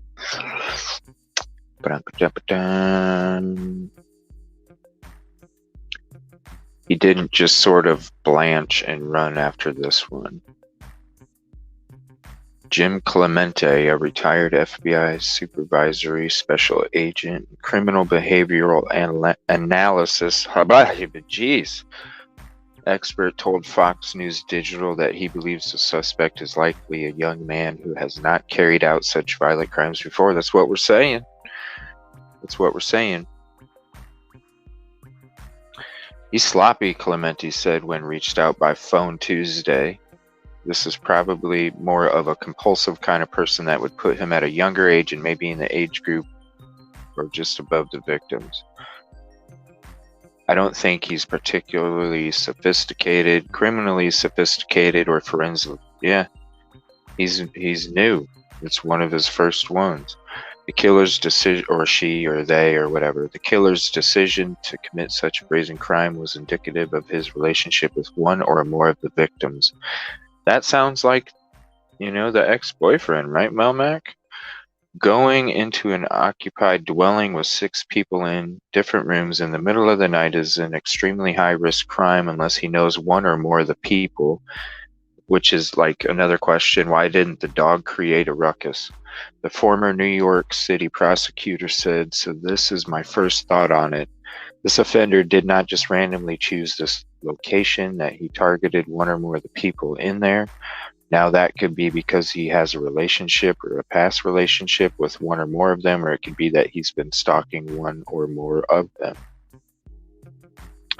Asked later about the suspicion that the killer knew his victims, Clemente explained that the offender entered a home in the middle of the night when anybody living there could have had a gun. Multiple people could. Yeah, exactly.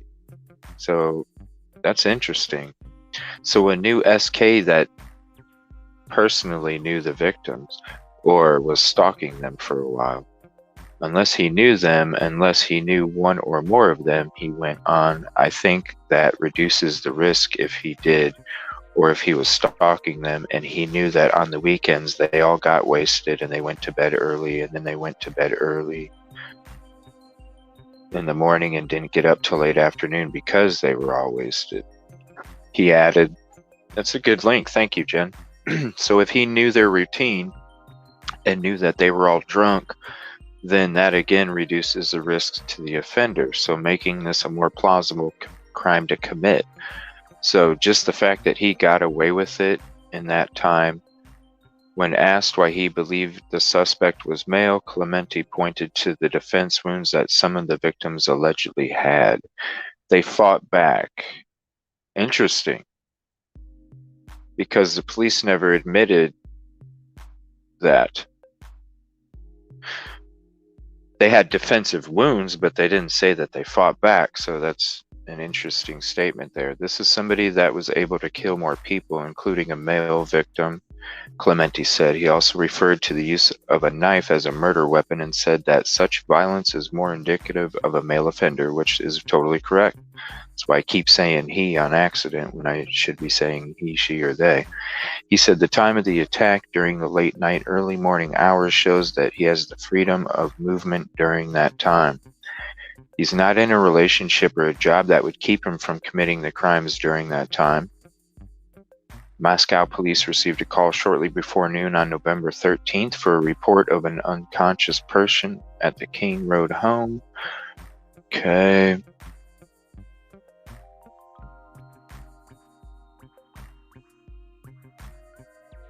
Okay, they were on the bottom floor. Though some showed signs of defensive wounds, each victim was stabbed several times and showed no signs that they were assaulted. They are all believed to have been killed using a single knife. And that's why I don't think it was anything. Let's see, he chose a knife. He later became a writer and producer for the Criminal Minds. Oh wow, that's cool. He became a writer and a producer for Criminal Minds. It's important to note that the killer chose a knife. Why did he choose a knife? It's quiet. It didn't wake up the rest of the residents in the house. He said it could be for that reason. Yeah, it's why he didn't use a gun. Hey, Cherry, how you doing tonight? Sorry, I've just been reading this stuff here. I think this is someone who was at some time close to them and something happened that hurt him and he snapped. I think this was a... Yeah, that's what they're saying, crime of passion. Yeah, it's good to see you, Cherry. How you doing? I thought they said that in the press conference today. They said crime of passion in the press conference on Monday, actually.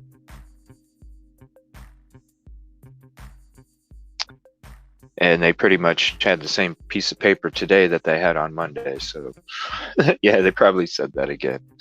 The fact that he used a knife, it's graphic, but we call it, he doesn't mind wet work. He doesn't mind getting his hands dirty. He doesn't pale at the sign of blood. He said he believed this could mean that the suspect is a hunter, a butcher, or is otherwise in a field of that nature. Well, you're in Idaho, so I'm sure there's a lot of hunting up there, right? He killed 4 people this way. Let's see, explaining the behavior, the pre- and post-offense behavior can be useful for the community and investigators working to solve the crime. Pre-offensive behavior includes factors such as the killer could have been proud of his knife and carried it around and showed it off to people. That's a good... They should be putting that out at the press conference. Because that's something that'll make somebody go, huh, because I never thought about them being proud of it and showing it off to people. That's something good to throw out there. That he had some kind of contact with or was fixated on one or more of the people in the house. As for his post-offense behavior, the suspect would have likely fled the area and won't come back until it calms down, of course, Clementi said. But then somebody wherever he does go has got to see, like, his hands. At a time when so many people are leaving town for such an absence might not be noticeable. Exactly. So it's like friends and family that would be like, okay, you're from the area, your hands are fucked up. What's going on, dude? But he may be local and he may not have shown up for work or was late afterwards, and he probably has a very significant interest in following the news of the crime. Probably. They're asking the public. Let's see. Yeah, a lot of good information there. Would SK brag and show off? Well, because they're basically, these profilers are pretty much painting this person as a newer SK.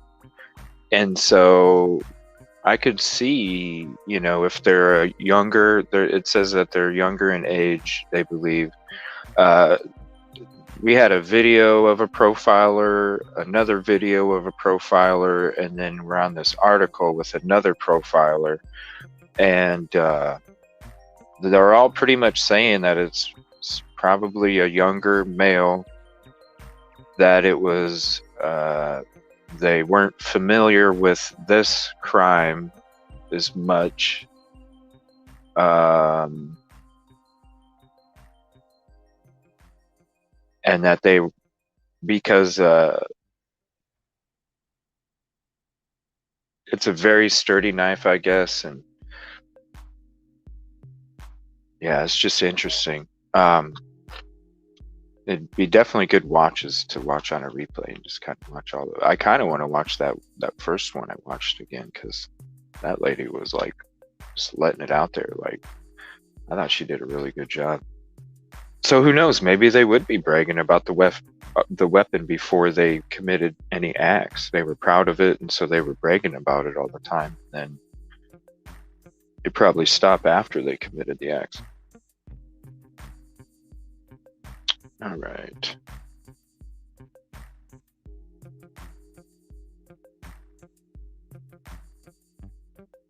see if we got anything going on Twitter, and then I'm going to go through the folder of the show and then pick something next.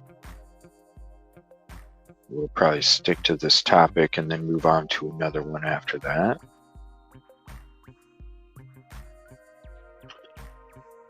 Melmac, is this the link? I just got into Twitter. Is this the link that we already looked at? I have an awful time here on the East Coast when the time changes in the fall. And then Cherry, most serial killers get away with killing peers because they don't stand out. Yeah. It can be very depressing time of year for some people. Every year I go through the serious depression in October and November. Okay. Local police should be saying that now so people can...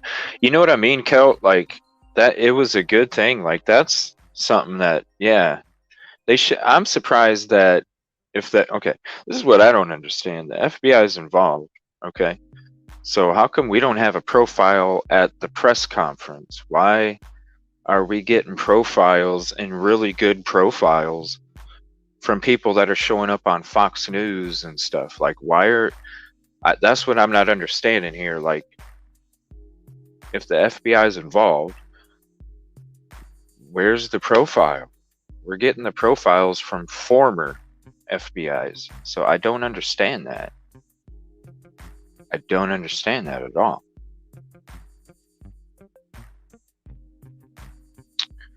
Let's see. Checking Twitter here real quick. Checking out Alexandra Duggan.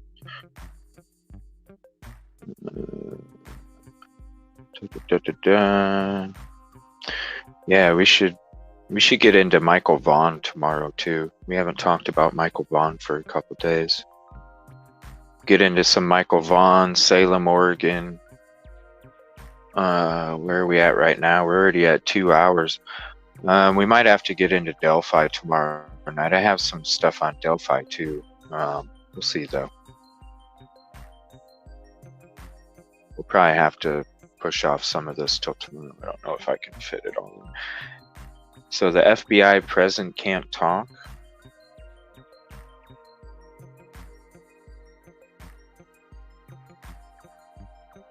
But I mean, the information that these profiles are putting out there, like, it's good information.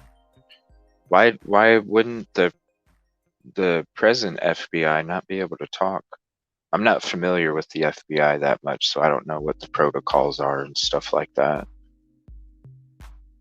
All right, let me go to my folder here. I don't see nothing. Alexandra's page.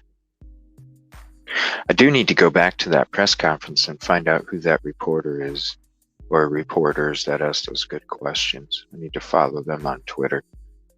Great questions in that press conference at the end there.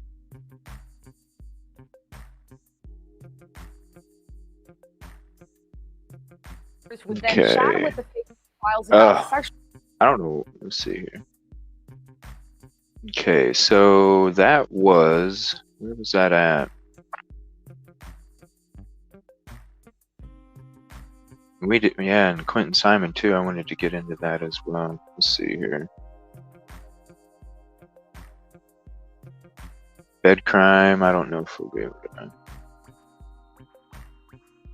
Okay. Where was that?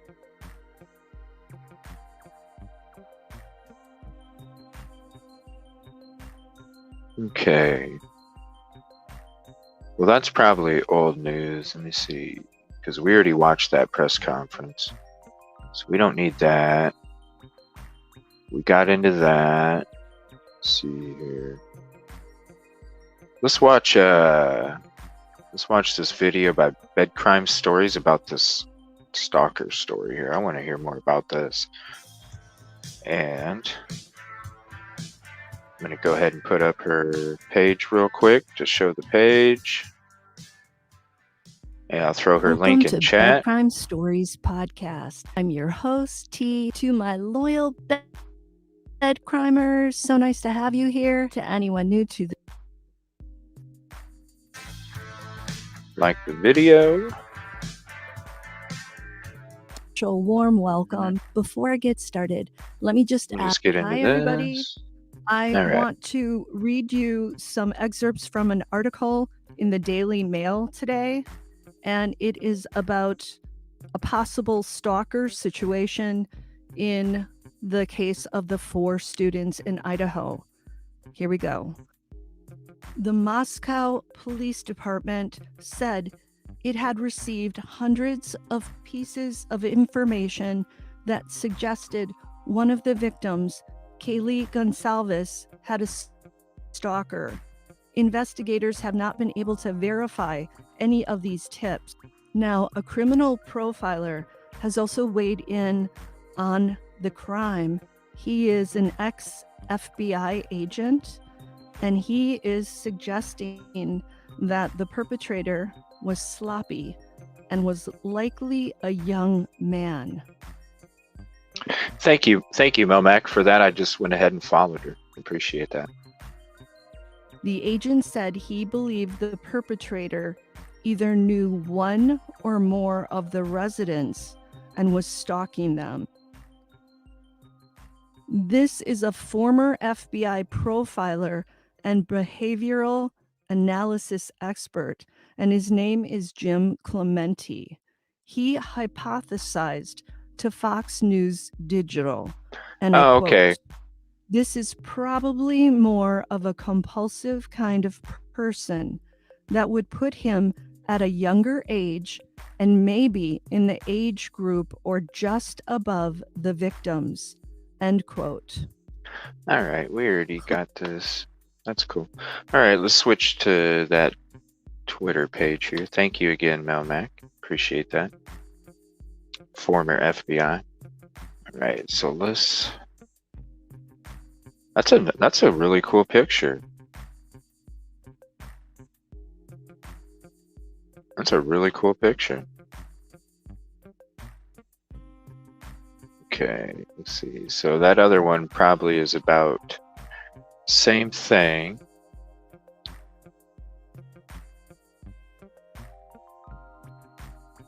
Let's see. Okay, cool. Thank you. All right. We will go back to this. We'll see what else we got here. Excuse me. That would be a cool topic to talk about sometime too, that MH370 flight. That's crazy. We'll get to Chesapeake Walmart here in a second. Let's see here. Preliminary hearing. Let's see. Where was that court TV? I must have put it in the actual folder itself. 1 second. So I thought I had a court TV video on this about the misinformation.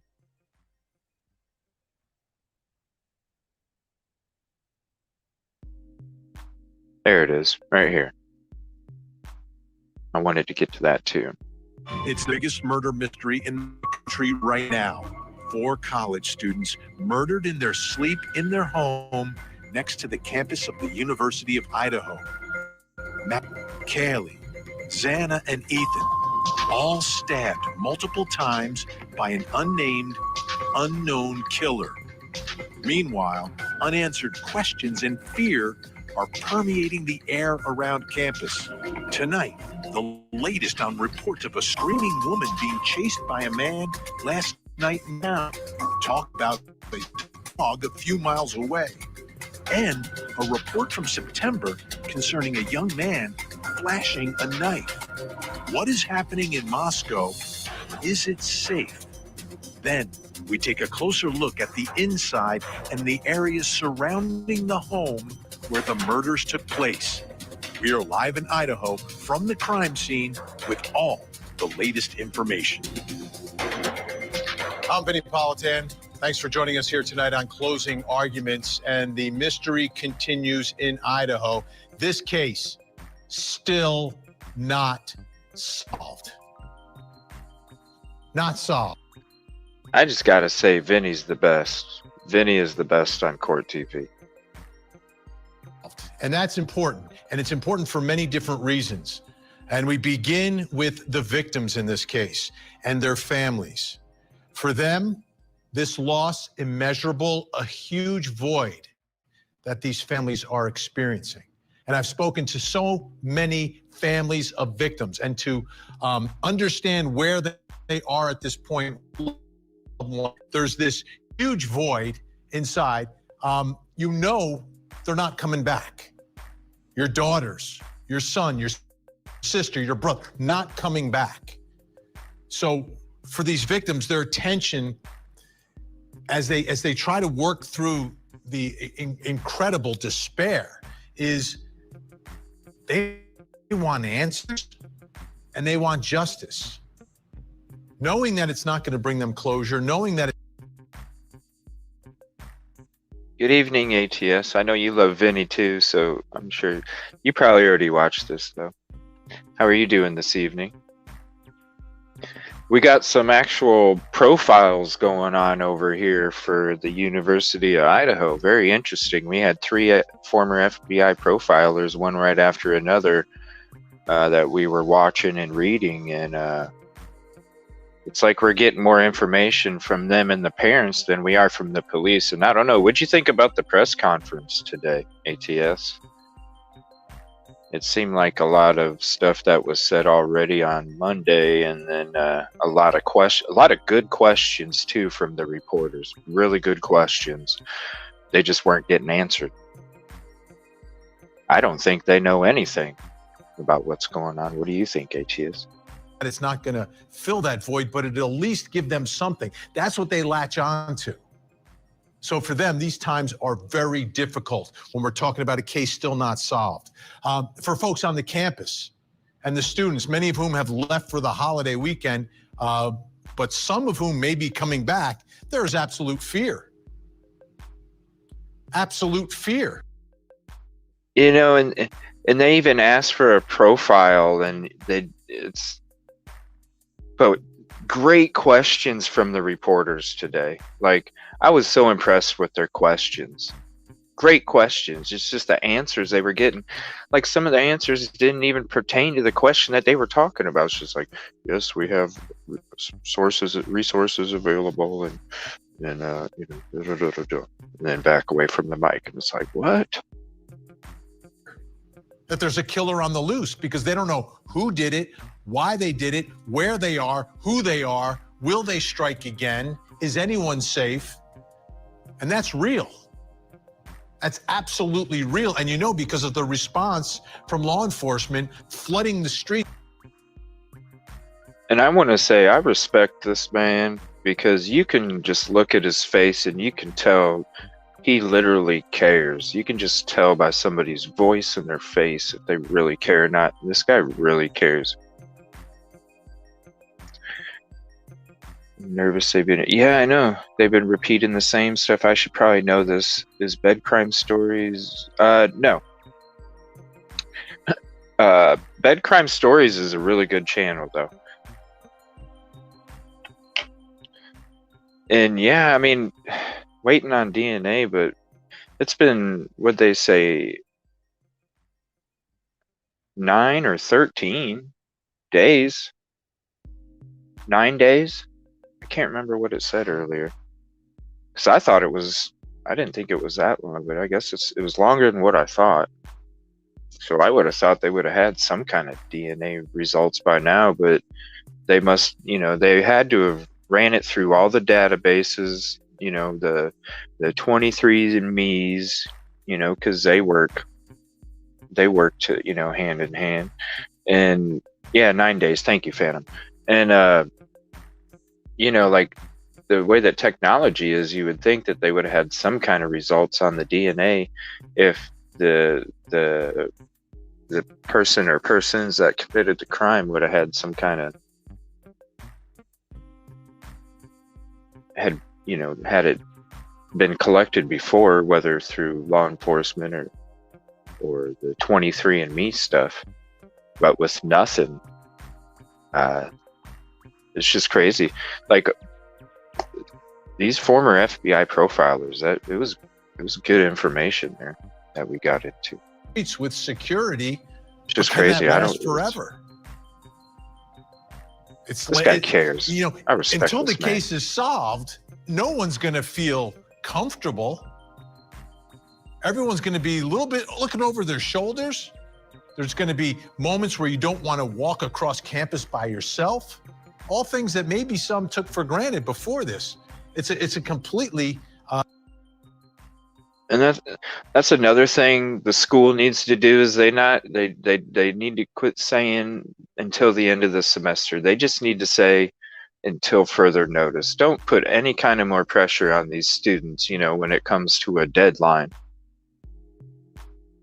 Because what if the deadline's a week away and you still don't know what's going on? Then the students got to have that in the back of their head, like, crap, in a week I might have to be going. That's anxiety. That's all sorts of stuff. Come on. They need to change that statement too. a different place now because it's still not solved. And then you've got these other strange incidents that are happening in Moscow. Strange. Oh, ATS, do you know anything about the Salem, Oregon double stabbing that took place 1.5 years ago? If you don't, Phantom, I believe Phantom looked it up already. We'll be talking about that tomorrow. Things that, you know, if there wasn't this horrific quadruple murder, you might not pay a lot of attention to, but now you kind of zero in on it and everything becomes a little bit bigger and a little bit scarier. Let me begin with the Blaine Street incident that happened last night. Okay, there's a release from the Moscow police. I'm going to read part of it for you. Just before 5:15 p.m. last night, that's in the middle of our show, 911 received a call reporting suspicious activity in the 600 block of Blaine Street. A female caller informed the dispatcher that she saw a male in the front passenger seat of her vehicle when she opened the car door. The female who was with her slammed the car door and ran screaming from the car and called 911. Multiple neighbors heard the girl screaming and came to assist. They checked the area. They didn't find anyone. The neighbors told responding officers that they had not seen anyone in or exit the vehicle. A passerby informed the sisters of seeing a male chasing them and left before speaking with the officers. They were unable to confirm these details, and the officer was unaware of this information during the time of the call. Police checked the area. Officers contacted a male matching the description, but learned he and a friend had just returned from a restaurant. And the male approached the sisters to help. The male withdrew and waited to talk with the officers when accused of being involved in all of this. Let me go right out to Court TV legal correspondent Chanley. Okay, hold on a second. So I gotta hear that again. What the heck? Street incident that happened last night. Okay, there's a release from the Moscow police. I'm going to read part of it for you. From last night? Just before 5:15 p.m. last night. That's in the middle of our show. What? 911 received a call reporting suspicious activity in the 600 block of Blaine Street. A female caller informed the dispatcher that she saw a male in the front passenger seat of her vehicle when she opened the car door. What? The female who was with her slammed the car door and ran screaming from the car and called 911. Oh my gosh, this is so crazy. Because if you go to Justice Serve Daly's channel, and I'll throw her link up in a second. If you go to her channel and she talks, oh my gosh, what's the title of that video? She talks about her encounter with Henry Lee Lucas. This is one of the reasons why we're going to sit down and have an interview with her sometime, because we're going to talk about this part of her story. But when she was younger, her dad and her mom and her were in the vehicle, and her dad went to go into the gas station to pay for the fuel.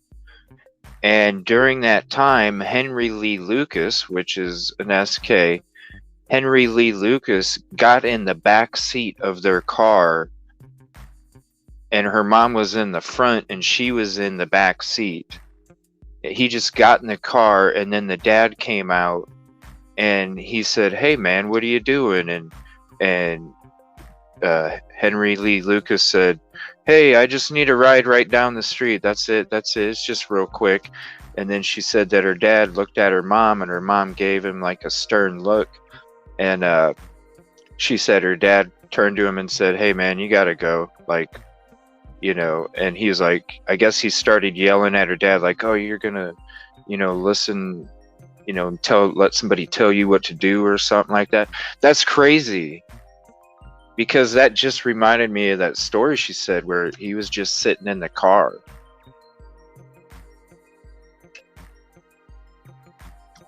Excuse me. Let me see what I have to do.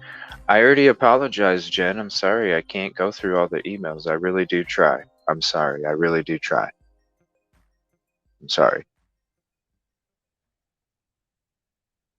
This is just something that I knew was coming out since last night, and I love Vinny, and I love what he does and what he talks about, and so I wanted to save this for tonight. Multiple neighbors heard the girl screaming and came to assist. They checked the area. They didn't find anyone. The neighbors told responding officers that they had not seen anyone in or exit the vehicle. A passerby informed the sisters of seeing a male chasing them and left before speaking with the officers. They were unable to confirm these details, and the officer was unaware of this information during the time of the call. Police checked the area. Officers contacted a male matching the description, but learned he and a friend had just returned from a restaurant. And the male approached the sisters to help. The male withdrew and waited to talk with the officers when accused of being involved in all of this. Let me go right out to Court TV legal correspondent Chandler.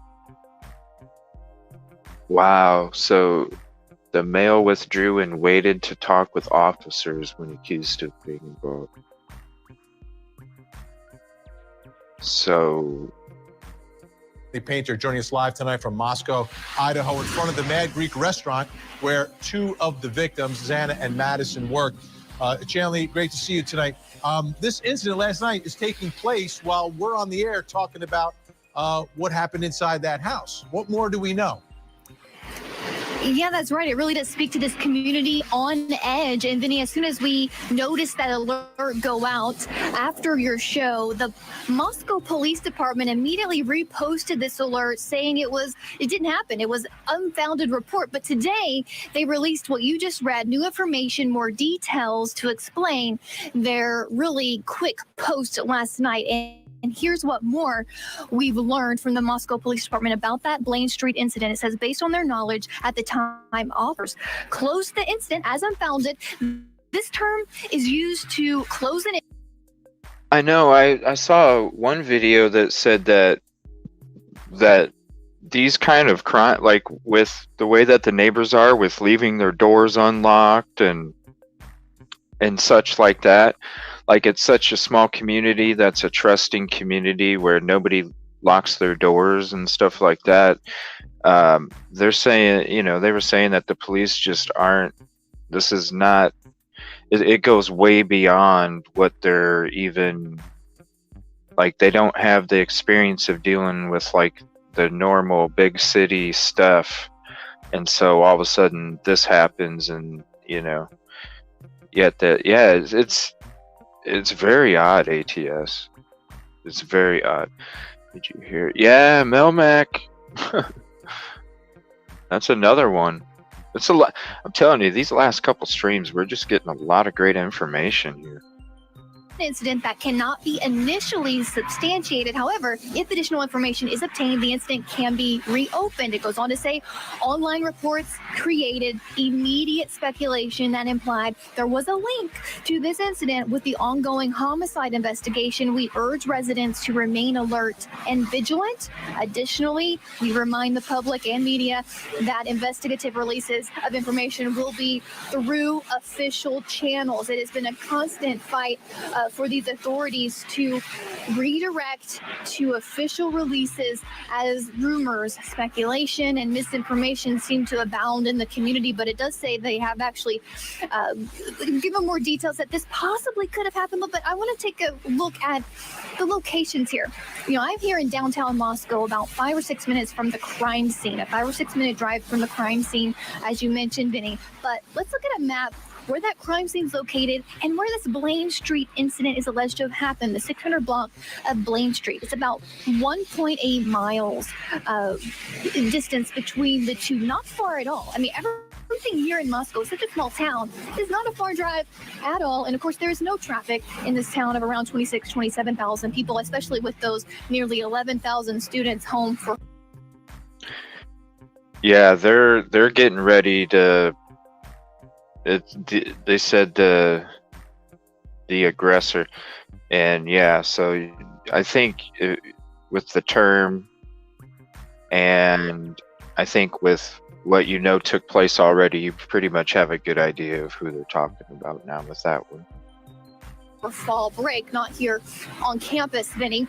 Now, the father of those two girls involved in this incident released a statement today, and this was added to the officer's press release.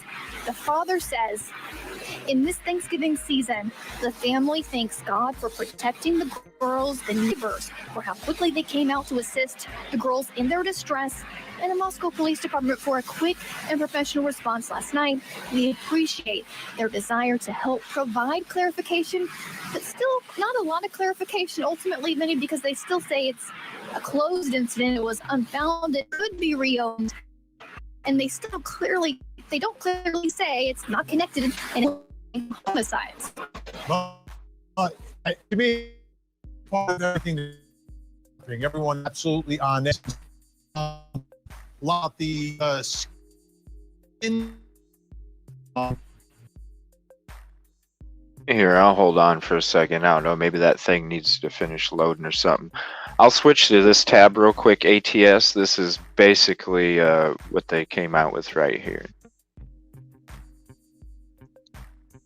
The direct aggressor and is wanted by international authorities on charges of femicide. This case is fully clarified. We even have a court order. There is an arrest warrant for their crime of femicide to the detriment of the victim and against an alleged perpetrator, a friend of her who is the direct aggressor. And then they said actually it wasn't a quarrel, but instead a direct aggression. Yeah, crazy information. Right, now I'm gonna go back to this video. What have we found out about that, and what are investigators And thanks saying? everybody for hanging out tonight, and thanks for hanging out earlier today. That was cool. Thank you so Skinned much. dog not far from this quadruple stabbing death. Vinny made headlines, of course, and almost went viral. The authorities shooting down any relation between that and this incident. But the Daily Mail on November 20th actually reported this in their publication. Meanwhile, local sleuths on Facebook have connected the killings to the story of a man who found his neighbor's dog skinned alive just 2 miles where they were last seen. So that again increased the anxiousness of this community. Not only the skinned dog, but also there was another animal, weird animal killing weeks before this dog. Well, the authorities here, the Moscow PD PIO, answered that question and put it to rest. Let's watch. Apparently there's a report of a skinned animal, skinned dog. And so our detectives are aware of that, and that has been reviewed. So since you joined us a little bit ago, ATS, what do you think about this skinned dog? Do you think it's connected? Because I thought they said that they determined it wasn't, but there's been a lot of talk about it the last day or so. And in no way, shape, or form do they believe at this time that that has any connection to this case at all. Thank you, Melmac.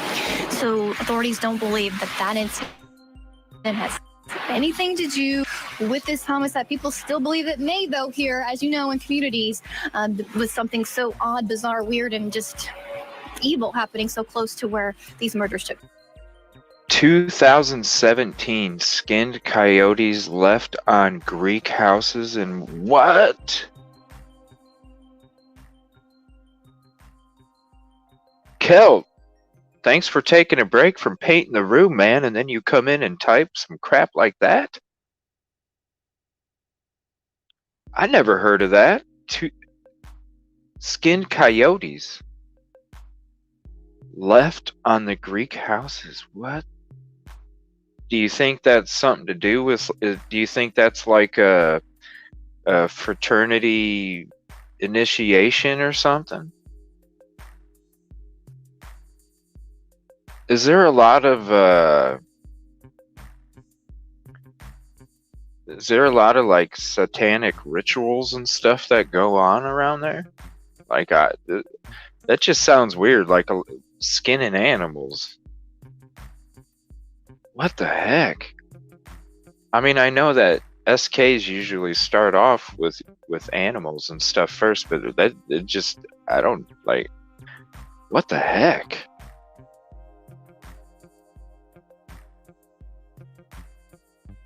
So,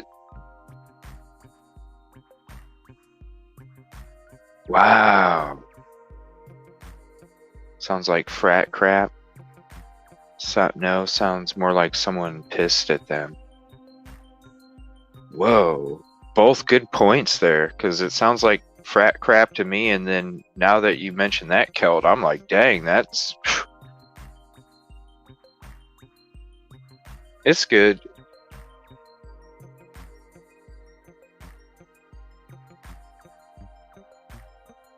Just trying. It's easier for me to get them off an email instead of going to YouTube. So as long as I'm getting them like right now, they're easy to check. Because I have so many other videos and stuff that I have of my own, and then I get other emails as well. So sometimes that's why it's hard to check the other ones, because they kind of get buried on top or below the other ones. And because I do get a lot of emails. The Trinity for SK is bed X's, pyro, and animal torture.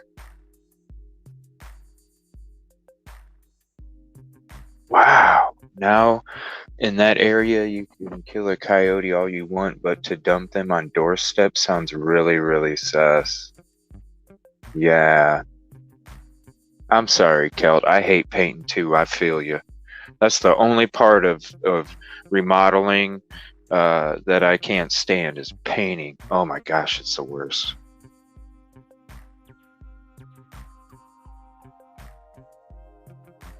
I'd rather put in a ceramic floor than paint a room. That tells you how much I hate painting. And I don't mind ceramic floors, it just kills your knees. Place. Now, there was something else that came out very early in the investigation. I remember it was posted. There was a vandal alert. Now, the vandal at Idaho, that's crazy University stuff, of Idaho, they're known as guys. the vandal. So there was an alert Thank sent you. out on September 12th. You guys are helping me learn about this. I love it. I not only get to watch your guys' channels, but I also get to learn in my chat when I'm talking about this stuff too. I love all the education. I really appreciate it. What was that alert about? And again, this is 2 months before the murders. Yeah, this is Vandal Nation. You can look for signs all over town saying Vandal. Oh, that sounds awesome. I wish I did. That sounds so awesome. Just saying. Strong. Now, that's the slogan after this quadruple homicide, Vinny. But yes, about a month before, in September, a concerned parent shared an email alert, this vandal alert from September with Fox News Digital. Here's what the alert said. It said a group of students were threatened by a man with a knife on Paradise Path. The suspect was described as a white male, 18, wearing black clothes and a black baseball cap. No one was harmed. Well, I remember All it was right, let me posted, rewind that a little there bit was a here. vandal alert. Now, the vandal, We'll listen to that again. University of Idaho, they're known as the vandals. So there was an alert sent out on September 12th. What was that alert about? And again, this is 2 months before the murders. yeah, this is Vandal Nation. You can look for signs all over town saying Vandal Strong.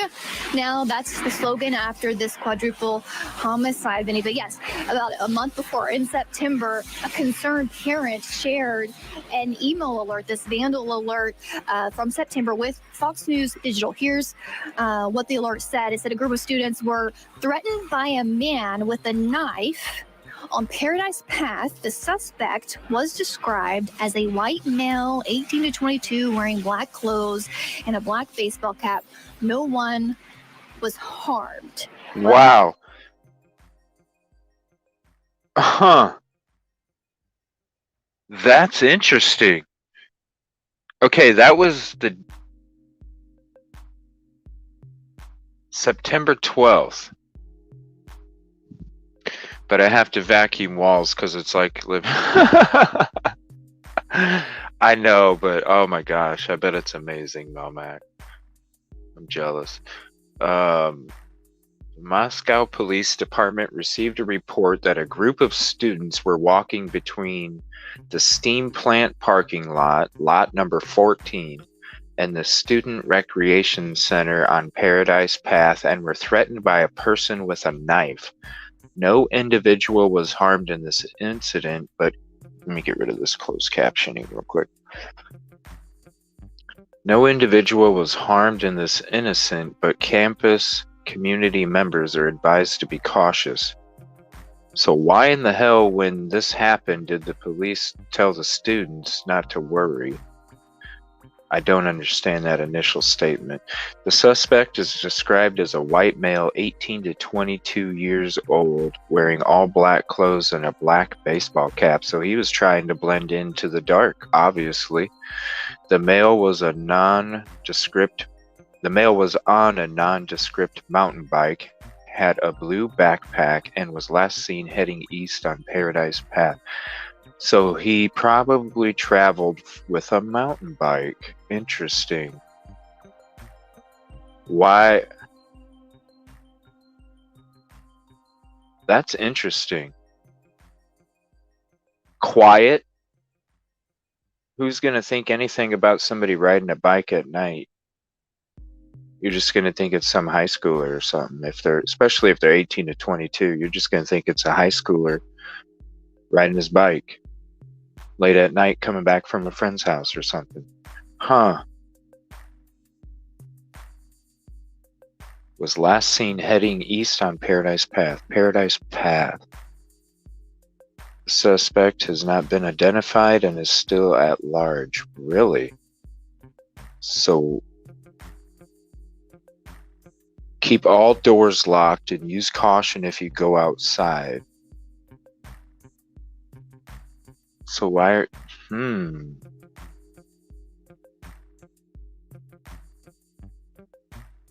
Traveled by mountain bike. That's interesting.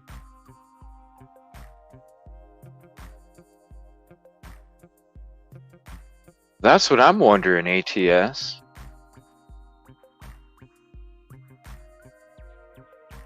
Let me pull up Google Maps here for a second. It's 1122, right? King Road, Moscow. Maps. All right. Then I'm going to click directions. Paradise Path, Moscow, Idaho. All right, and we'll switch to the tab, and it's 4 minutes by car, 19 minutes by foot. So we'll just say, what, 10 minutes by bicycle?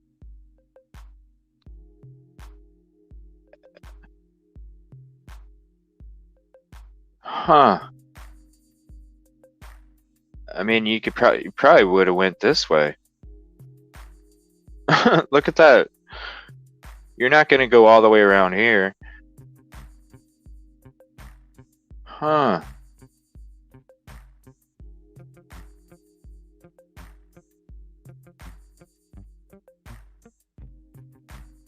So what?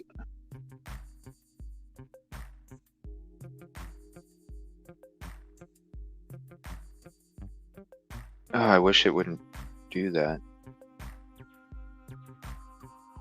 Yeah, that's a quick bike ride. Come on. I remember riding my bike from friend's house. Sometimes that shit would take a half hour. It's like, man. But a 10-minute bike ride, that ain't nothing.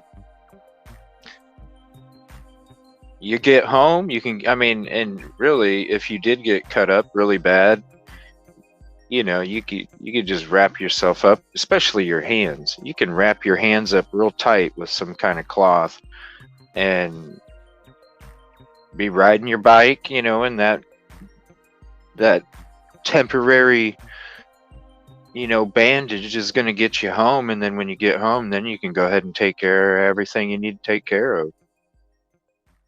Huh. Yeah, who's going to think about anybody? Where is the bike option?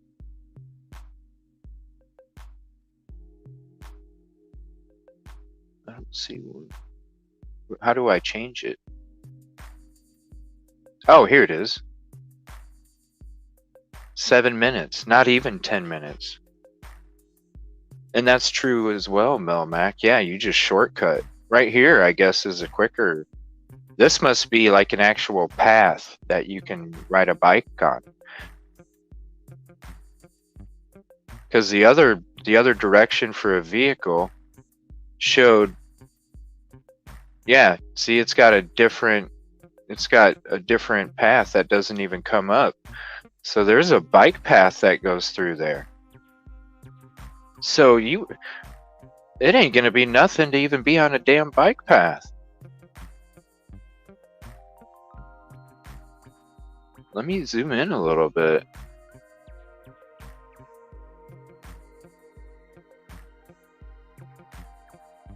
So it goes right through the middle of the university and all the buildings. You're going to blend right in on a bicycle. Because I'm sure a lot of people are riding bicycles right here. You're going to blend right in.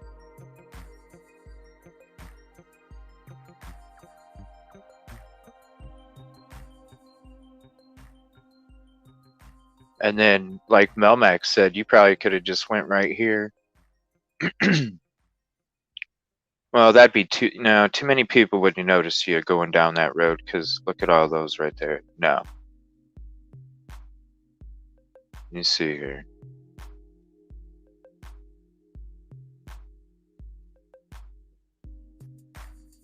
Yeah, especially if they were wearing the same description of clothing as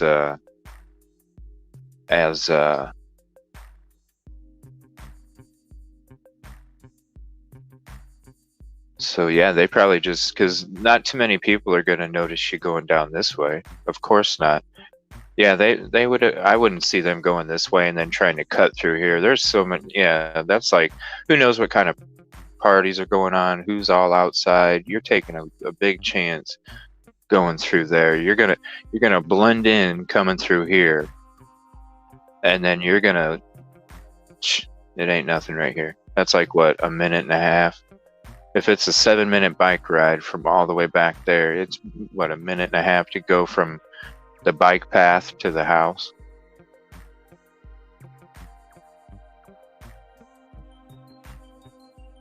So let's take a look at the neighborhood here.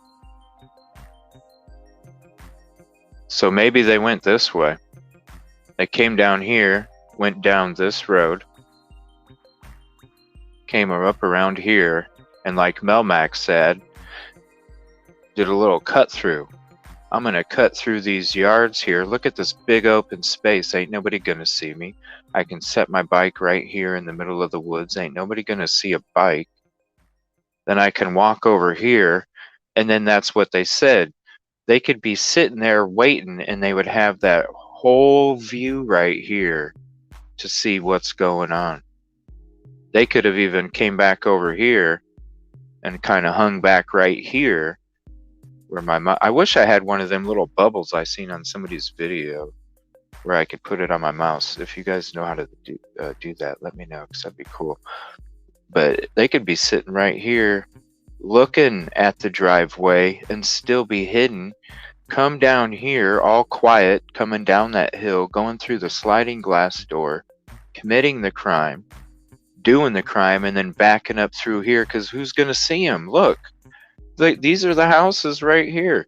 That is so much area to slip out, slip into the woods, get into your backpack, clean yourself up real quick, get situated, Take a couple breathers if you have to. Take your time taking some breathers if you have to. Get back on your bike, slip through these neighborhoods, hop back on it, and then just right back through where everybody rides bikes. I just got done being at a party, everybody. Have a good night. Back home. So they have to live around here, right? And if it's a student,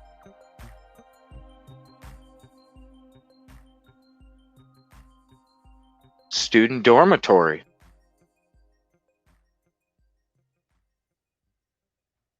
Student dormitory. Paradise Path.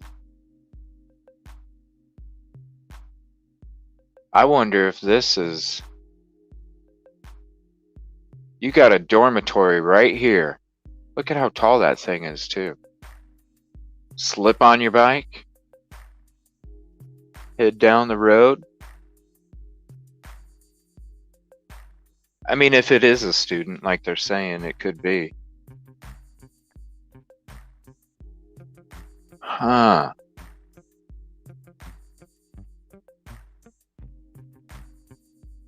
Wow. 7-minute bike ride. Let me, how far is it? Let me see how far it is from that Towers. Theophis Towers.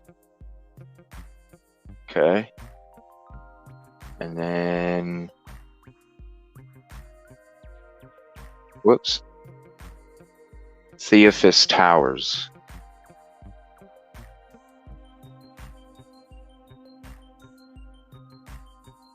Theophis Towers.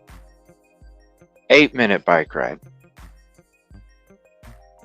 Look at that path. Does that go through university, university, university, university, all university buildings, same thing as the other path?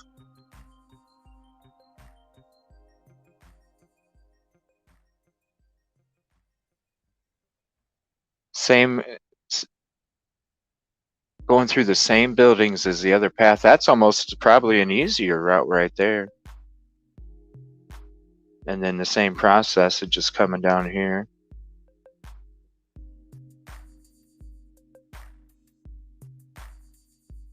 Coming down Linda Lane. Slipping up through here.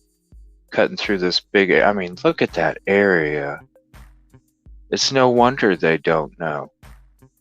He could have, I mean, with how long it took for anybody to call it, any LE, I mean, the dude could have had a freaking campfire and ate some pork and beans and shit before he even took off. Extra change of clothes in the backpack. Garbage bag to put the other clothes in it. Brand new change of clothes, new clothing, everything. Maybe he already had stuff prepared in case something, you know, he did get cut. And just looks like a normal, everyday college kid riding his bike through College Town, going back home to College Towers. If it is a student, I'd be interested to know if, I don't know, this is just speculation shit, obviously, this tower place, but I don't know. I just got a weird hunch about that place. Especially with it being right by, and he's gonna blend in. I mean, he would totally blend in from here all the way to here, and then you talk about all the room right there. My gosh. And we only made it through 10 minutes of this 40-minute episode. I'm sorry, guys. Sorry for that little... And I missed Chad. I'm sorry. Let's see here. College Town guy on mountain bike. Not sus? Exactly. Blended in. 26,000 town population, and they could have pitched clothes or whatever anywhere. I think because they searched everywhere. I think what they did is they just had that backpack, that blue backpack is like, that was their, you know, their stash pack.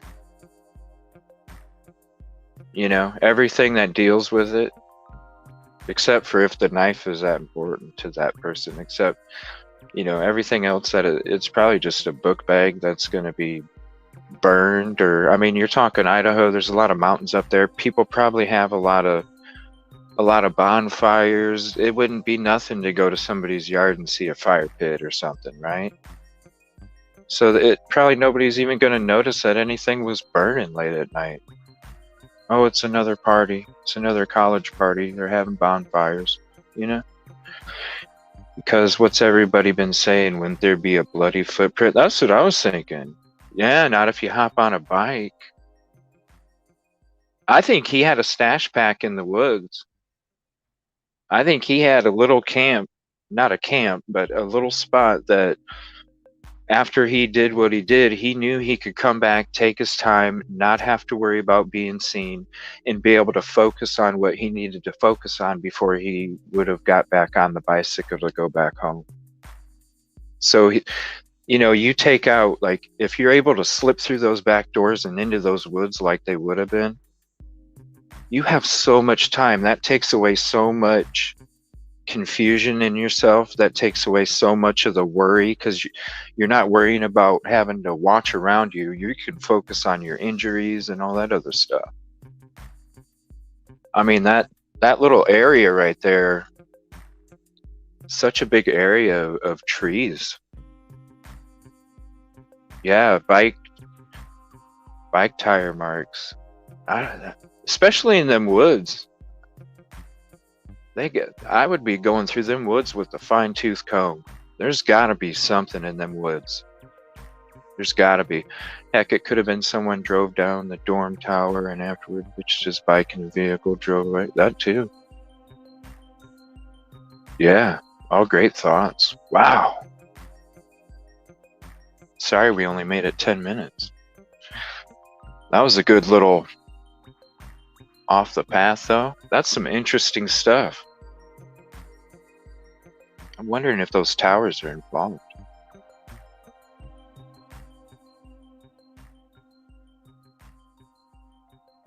All right, we'll go back to this. Came out and the chief of police addressed it. Let's watch.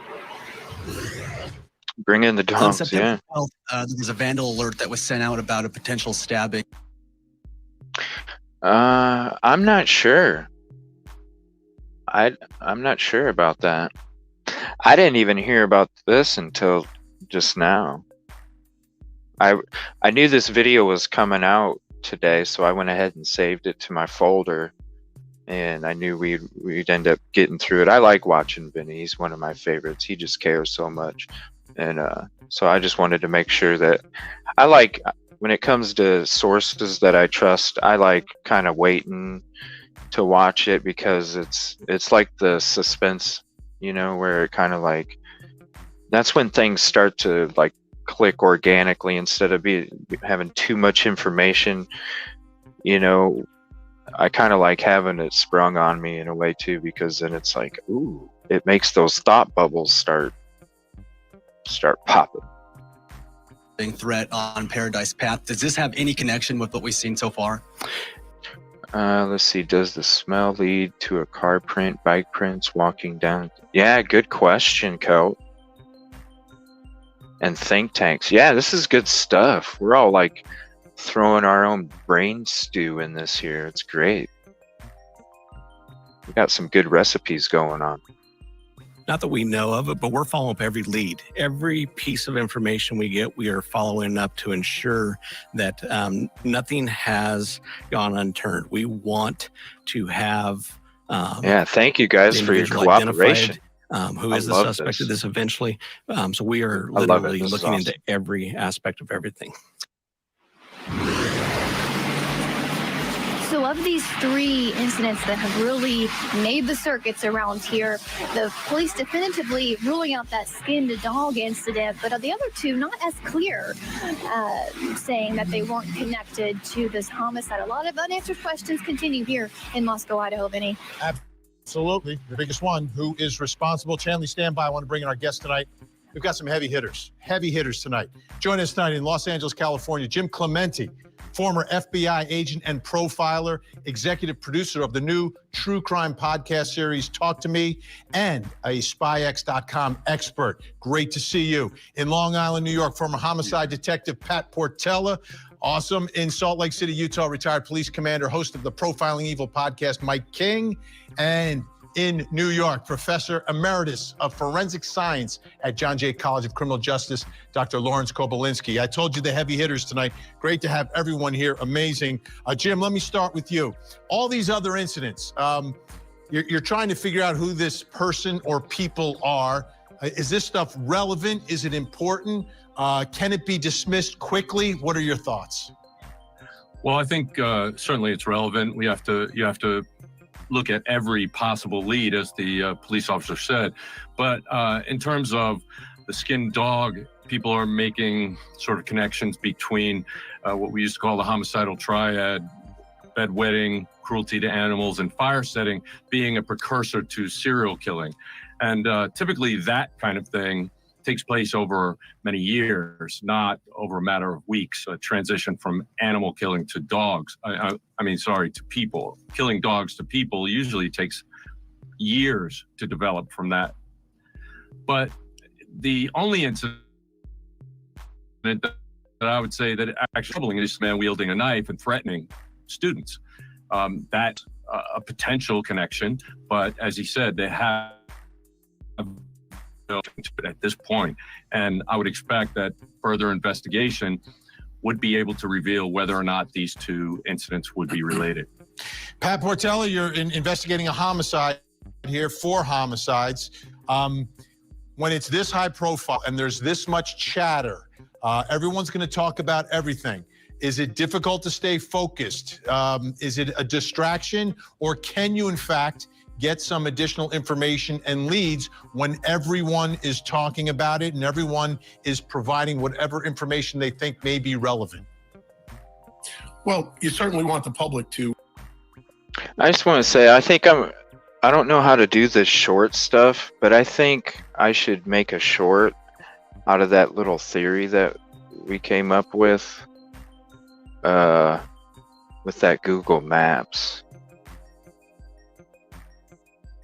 Like started off with that where I paused it reading the statement and then kind of went into the Google stuff.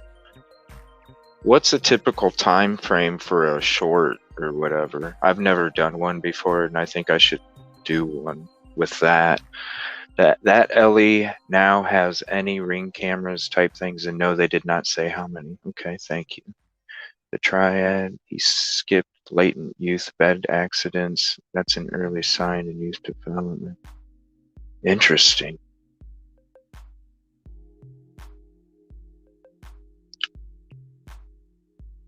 Yeah, I think I'm going to do some editing tomorrow morning and maybe try and do one of them shorts things or something.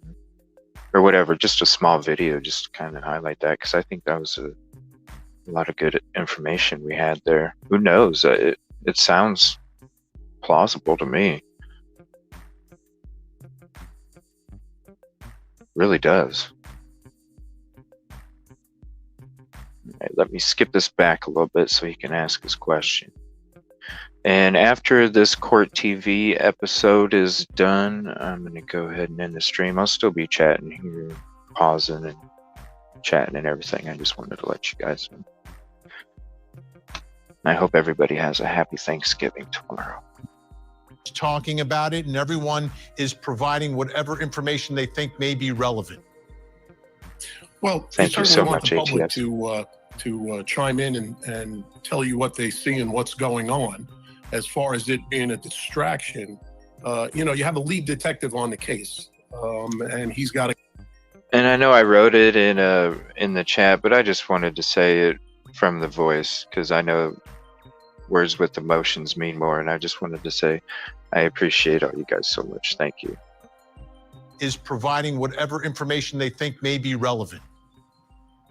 Well, you certainly want the public to chime in and tell you what they see and what's going on.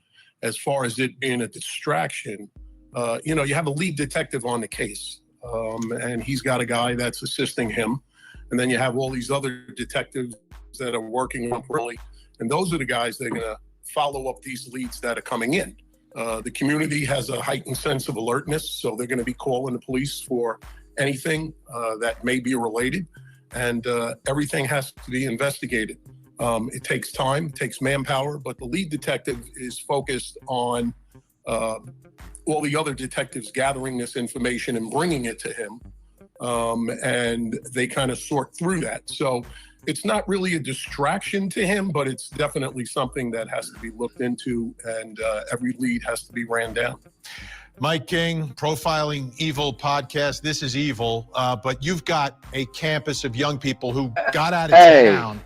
Some of them may come back, some may stay home and study remotely, but you still have people who live there. They are on edge. They are scared. And Yes, I happy can see there Thanksgiving. being many more reports before this thing is solved of people making calls, people being scared, like those two young women who are screaming, running away from their cars. Exactly, and this is really a challenge for law enforcement What? to try to keep Only the 30 people? community calm and Wow. trusting that they Yeah, are that's what I'm doing saying. They're everything probably that they not can possibly equipped. do, and without getting people ramped up. No fault of their get own, people to really think about No fault what of they're their own. doing that increases their risk, what No, they can man. do to minimize their You got to risk. be eating, But though, I'll tell you, tomorrow, when something Phantom. like Come this on. happens, it brings the Gotta have ghost some kind of- stories out of the woodwork, and people Some start kind of seeing something things that may be in the there oven? and may not be there. That's what I heard on the police news. That's unfounding crazy. This I don't case doubt is it, really Kel. interesting to me, Vinny, on the I girls, don't doubt because it. are they unfounding the case because they don't believe it, or are they unfounding it because, again, they're trying to keep the community calm? And I go back to what Jim was saying at the very beginning. When you look at these kinds of cases, it really We is know, boiling you're down to good. what is the fantasy It's of all this love, predator, or there may be predators, but what is the fantasy that's driving it? And is it possible that this was the guy on the mountain pass with the knife working out things, and when his fantasy falls apart, he has to kind of Appreciate refix you it all in his hanging brain out from and try Canada, man. something else? And is that trying something else for kids that are asleep? Because I just don't believe he would have had the courage to go in and try to control them. There's nothing suggesting bondage or anything else. Dr. Kobolinski, I'm surprised Scottish Queen hasn't the hopped scene in. here, we've gotten some descriptions, not a ton. The one thing that they said, all four It's been 3 hours. were Usually asleep she's in only bed like a when half they were hour, an hour stabbed late. multiple times. There were some defensive wounds on one or No two breaking news tonight. of the victims here. What are your thoughts about the evidence that has been gathered at the scene? Do you think that leads to an arrest, or that only helps prosecute someone after they capture them some other way? No, I think the evidence at the scene is crucial. The tips from the public are great, but this case is going to turn on the physical evidence. The autopsy report is very crucial. There's a lot of information the police are withholding, but we already understand that each victim was stabbed multiple times, which tells me about the passion and rage on the part of the killer. But there's a lot of evidence here at the scene. It's a very complex scene. There are going to be people that do blood spatter pattern analysis, DNA analysis, fingerprint analysis, trace evidence analysis. And it's that kind of information that could lead to the identification of a suspect. Remember that fingerprints and DNA are actually ways to come up with the name or the identity of the individual who committed these crimes. And I think putting it all together, looking at the physical evidence is the way to go. Eventually, it'll lead to a particular person, and they will have a suspect and a murder weapon. Hopefully sooner rather than later with this town on edge. All right, our guests are staying with us.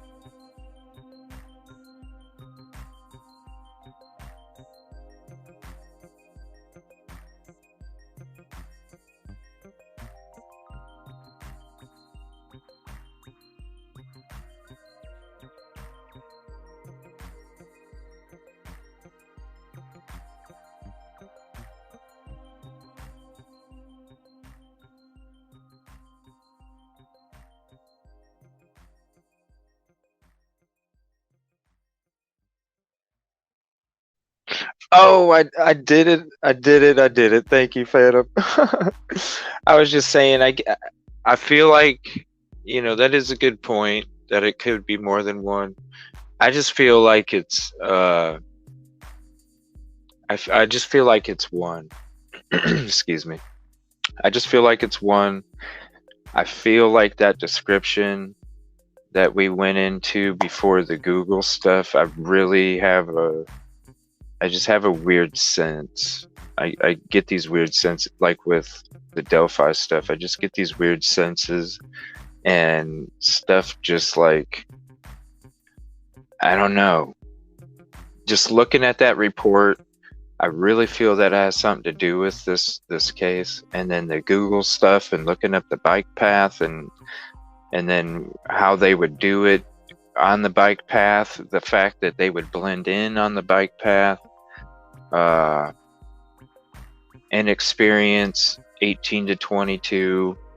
You go back to the three profilers that we were featuring earlier in this episode, the two videos and the news article, and it's almost descripting that guy, so it'd be interesting to go back to watch the FBI profiler section and then skip ahead and go to the Google, the news clip and then the Google stuff. And I really feel like if we tied those two together, it could totally make sense. I do think a bike makes more sense than walking or even driving. Yeah.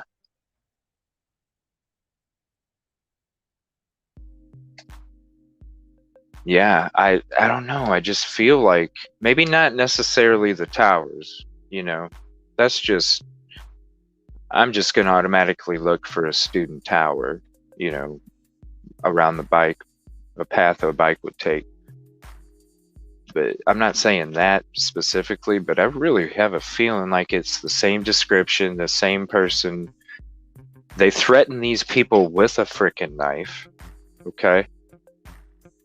Riding a bike, dark clothing. You go to the house where the crime took place. You follow the bike path. You have plenty of hiding, like Melmac mentioned, cutting through yards. You cut through the yard. You go hide out in the woods. You have so much woods right in the middle of it.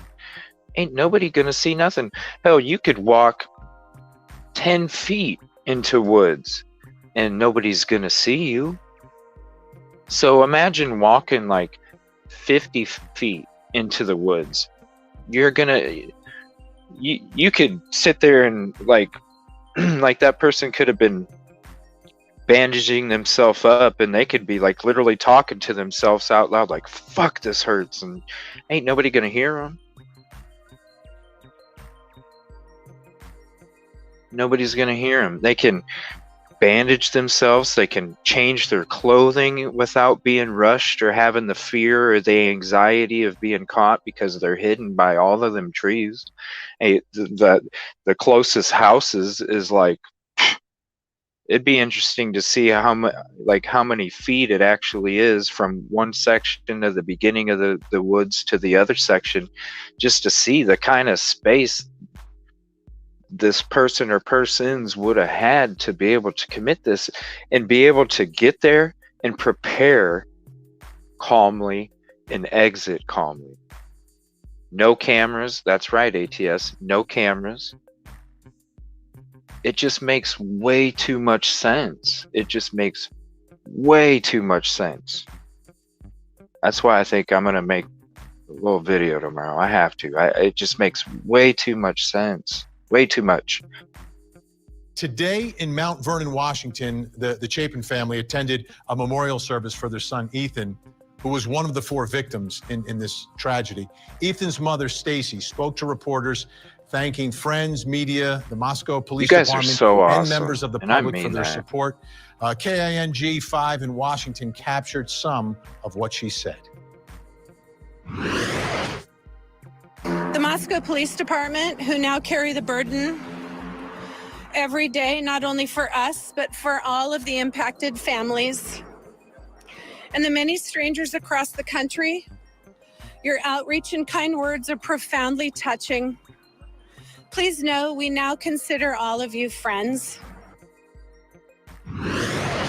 So incredibly tough for all those families. When we come back, this has been described as a targeted attack, and new information tonight reports that one of the victims may have had a stalker. What that all means when we come back. Plus, coming up next hour.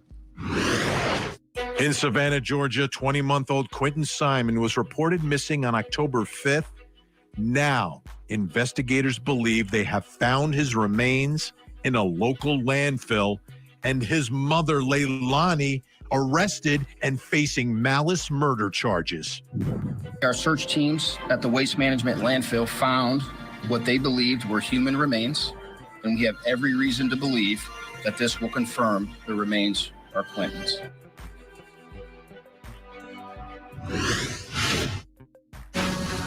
Everybody was there, and we had dinner. Next thing you know, the last two bullets went directly in my head. These are the stories. It's a crime of passion.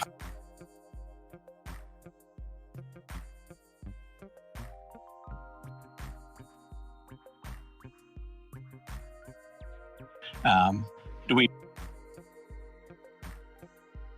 We're going to skip that stuff, and I'm going to skip this too because it was really a bunch of nothing. Great questions from the reporters today. Wonderful questions.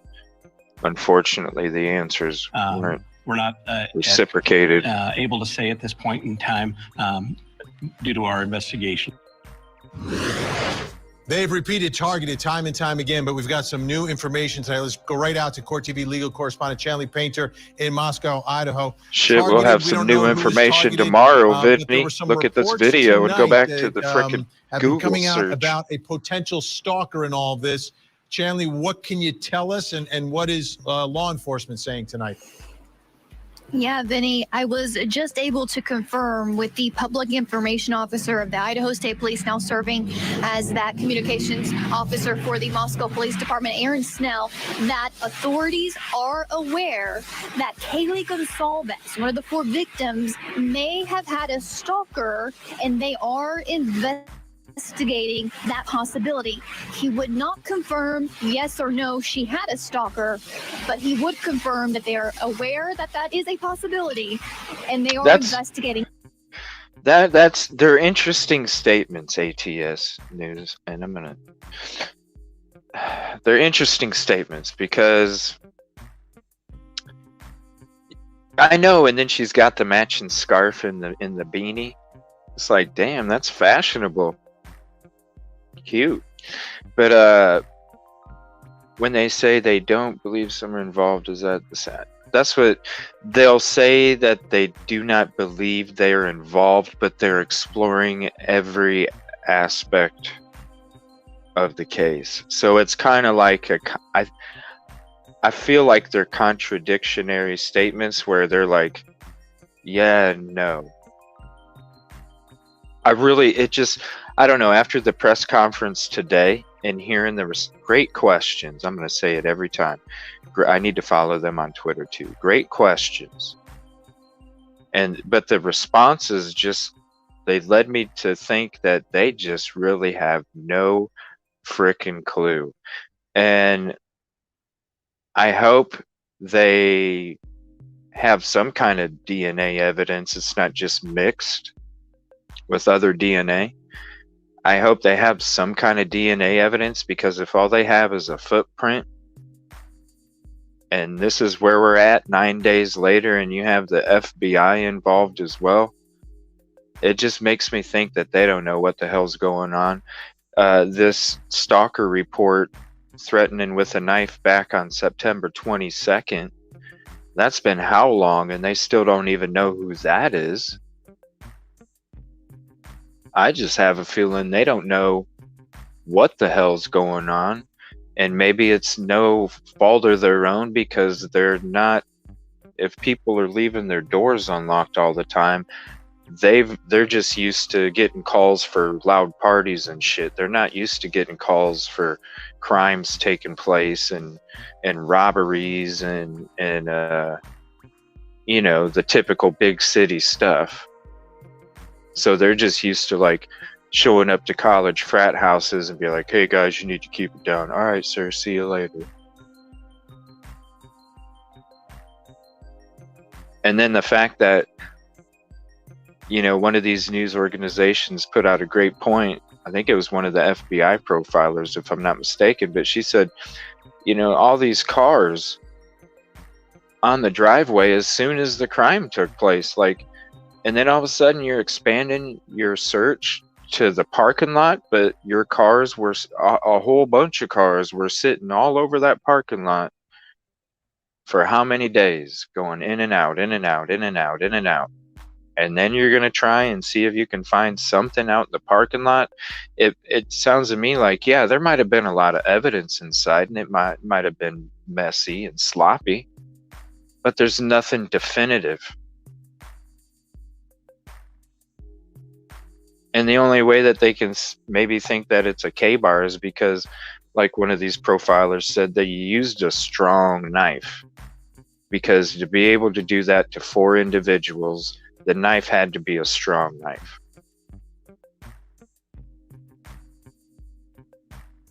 I just don't think they know anything. I don't know. I figured there would have been some kind of profile now of a suspect, of how many, an age range, you know. I mean, hell, we heard 3 former ones tonight give perfect descriptions. Pretty much goes along with the description of the stalker from September, and then you put the Google together and it's like, hello? Let's say something, you know? At any moment, Vinny, we are expecting the Moscow Police Department to release one of their per usual updates online. And as soon as we get that alert with hopefully some more details than that, I can bring those to you here live. Absolutely. So stand by, Chandler. I want to bring back in our guests. Jim Clemente, former FBI agent, profiler, executive producer of this new true crime podcast series, Talk to Me. What about a stalker? And we're talking about, they keep saying targeted. And I need a little explanation as to what a targeted attack is and how that could potentially relate to a stalker when we're talking about 4 victims.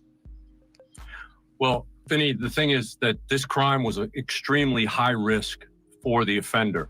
To enter a dwelling with 6 adults who are living there is a very risky thing, unless. And I think he probably knew about the 4, because I mean, if you're hanging out in the woods, you can probably see the 3rd floor room. You would see the people coming in. They probably didn't even know that there was 2 people in the basement floor. They probably didn't even know. And I think that's probably why they were left alive, because they probably didn't even know that they were home.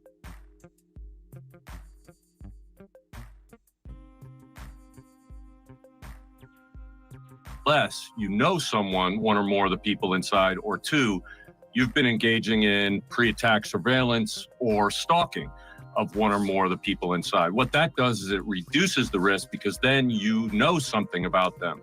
This does not look like a random event where somebody just happened into this place and started killing people. There were 4 people killed, and then they stopped. There were 2 more people who were asleep at the same time and could have been victims, but they weren't. And I think that's what leads police to believe that this was a targeted attack rather than just a spree killing by some, psychotic killer. Pat Portella, targeted, but there's 4 people that are gone. How do we reconcile that part of it? The fact that you have multiple victims. Is it possible to target 4 people? I mean, that night you had Maddie and Kaylee were together, and Ethan and Xana were together. All 4 of them weren't together that night. So what are your thoughts about all that? I know that's got to be really tough, Mel Mac. It's certainly something that the investigator is going to have to delve into. You have 4 victims. You have 4 separate lifestyles. You're going to have to look into each one of those. Investigators are going to have to break down the type of lives that they left, who they had interactions with. Again, as it was just said, That's a high risk going into a house with that many people. It's not a random incident. Obviously, it's a targeted thing. But who is the targeted person? Which one of those victims? Is it one person? Is it two? Are the others just collateral damage? From being in the house. So every one of those lives and the lifestyle that they live, they have to be looked into by the investigators, and they have to take a hard look at it. And certainly, if they're saying that there was a stalker there, that's going to, raise your hairs up, and the investigators are going to get right on that, and they're going to have to look into that and see if there's any truth behind that. All right, we got a lot more to get to. When we come back, we're going to take you back to the scene. A Chanley Painter there today, showing you everything that surrounds this house. How does a killer get in? How does a killer get out? Our experts stay with us. Don't go anywhere. 7800 now.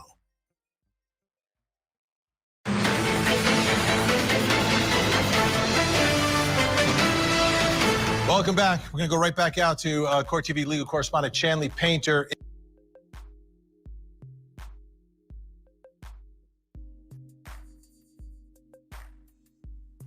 How you doing tonight, BGH? Thanks for joining. I think they thought the murder's been dead. Switch. That's interesting. Yeah. I think.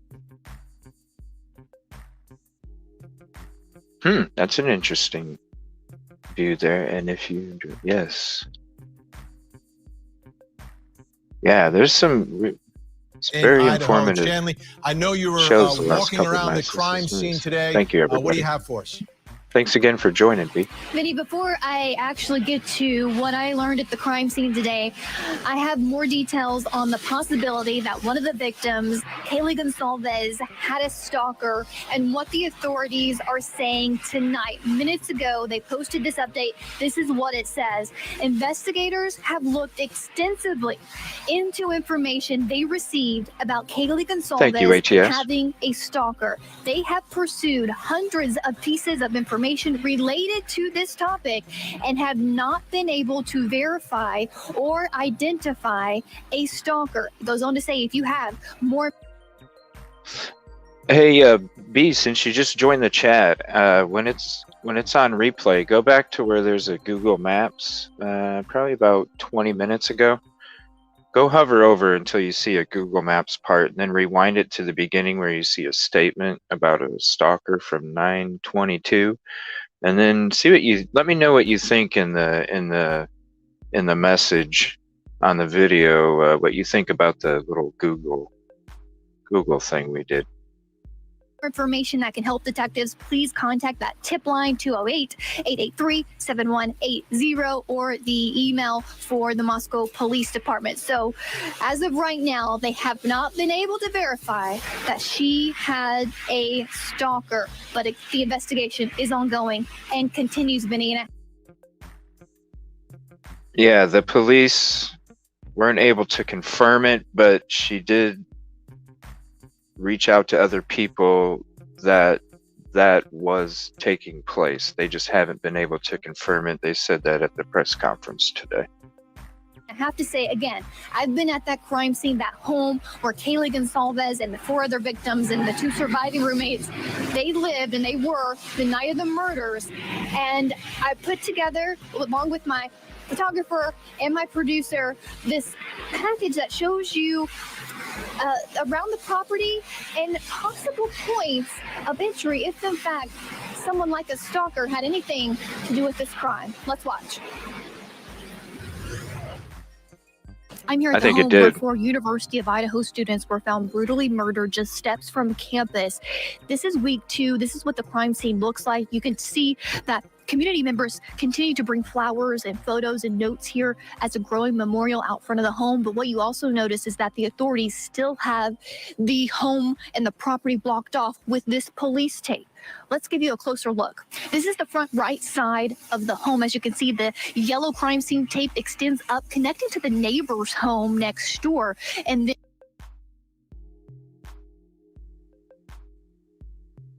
Oh, okay. Well, I appreciate you hanging out the whole time. Yeah, you think it would have at least been like, I don't know. You think there'd be more attention to it, I would imagine anyway. I'm not sure though. It must have been quite obvious that it was an intruder from the defensive wound. Next time I'm paying somebody to paint. I'm sorry, Kel. I appreciate you hanging out while you're painting, though. I think if it was someone fairly obvious, they would have had it, which points to random person who saw beautiful girls and became obsessed. Totally, B. That's what I'm thinking. Totally. Cherry painting sucks. It does suck. It's the only thing I hate about remodeling. Yeah, I totally agree there, though. I think if it was... I think they blended in, and it was somebody that, you know, saw that it was... They probably thought it was just two, and then when they went in there and realized, oh shit, that's why it was so sloppy. Plus they're inexperienced and young, and then it just went, oh shit. But had plenty of time to chill in the woods. I need to paint and put the flooring down so I can put the well, I hope just hanging out in the show is helping your painting go by a lot quicker. I hope it helps. And I appreciate you being in here, even though you're not in chat. And anybody that's not in chat, you know, and you're just hanging out watching, I appreciate you being in here. And, you know, thanks everybody for all your knowledge. I really appreciate it. Good viewpoints.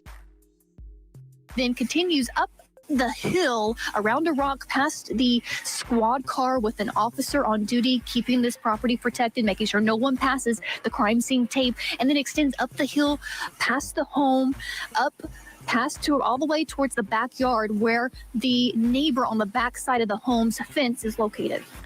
So I walked back up this way a little bit to give you a different angle, showing the neighboring houses on the right side, the front side of this home.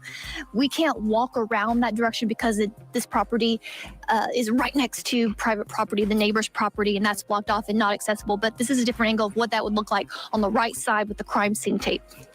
I've moved up the hill a little more. I'm now in the corner where the property is of the crime scene and where you can...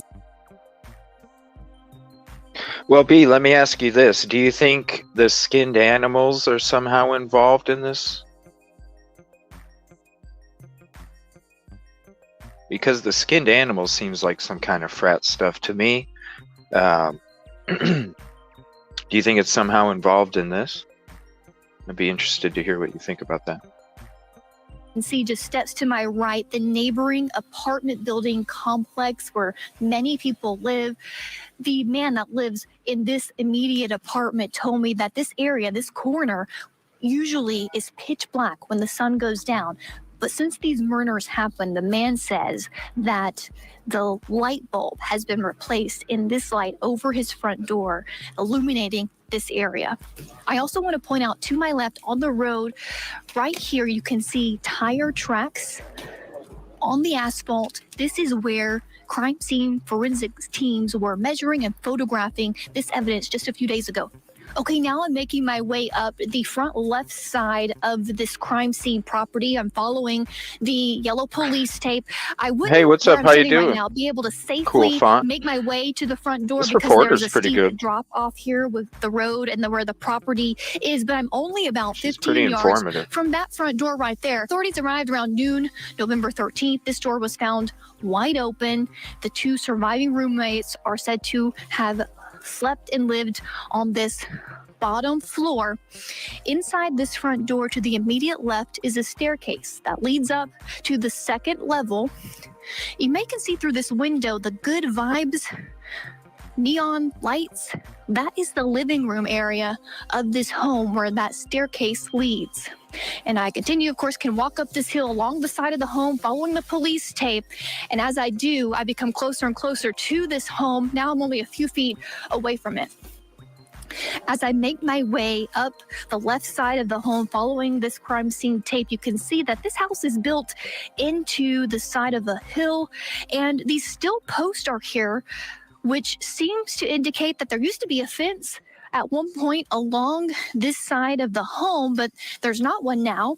So other than this yellow crime scene tape, which right here, This is a really I good could video. easily just step onto this property without We any got a further lot of barrier. information out of this I've one. now made my way up the hill where you can see the back of the home. This balcony is the 3rd floor of the home. These windows next to the balcony, That's interesting. I believe, is a bedroom, possibly Yeah, where that's cool font. 1 or 2 of the victims were found stabbed to death. I like the font. If my photographer moves down to the 2nd floor here, which would be ground level, because again, this house is built into a hill. I believe that's also a bedroom on the 2nd floor next to the kitchen, where I also believe possibly one of the victims was found stabbed to death. And from where I'm standing right here on this public road, I can easily see into any of these windows.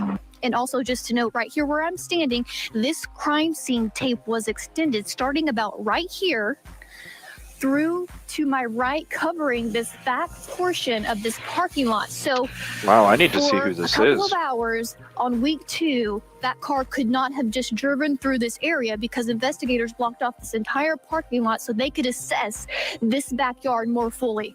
That's true, B. As we make our way around to the back of the home, we are on the parking lot of the neighboring apartment building. And this Good is viewpoints. easily accessible to anyone who wants to walk on this parking lot. And as you can see, there's no obstructions other than the trees and the leaves. To the back of this home, you can see the back patio, you can see the back glass sliding doors, you can see into the windows. Authorities spent a lot of time in this back area of the home investigating how possible suspects could have entered from this direction. And we're still here on the apartment building's parking lot. It's not This as is where the yellow crime dense as I scene thought tape it was. ends. On this side, it is bordered on the other side by the fences of the neighbor's private property.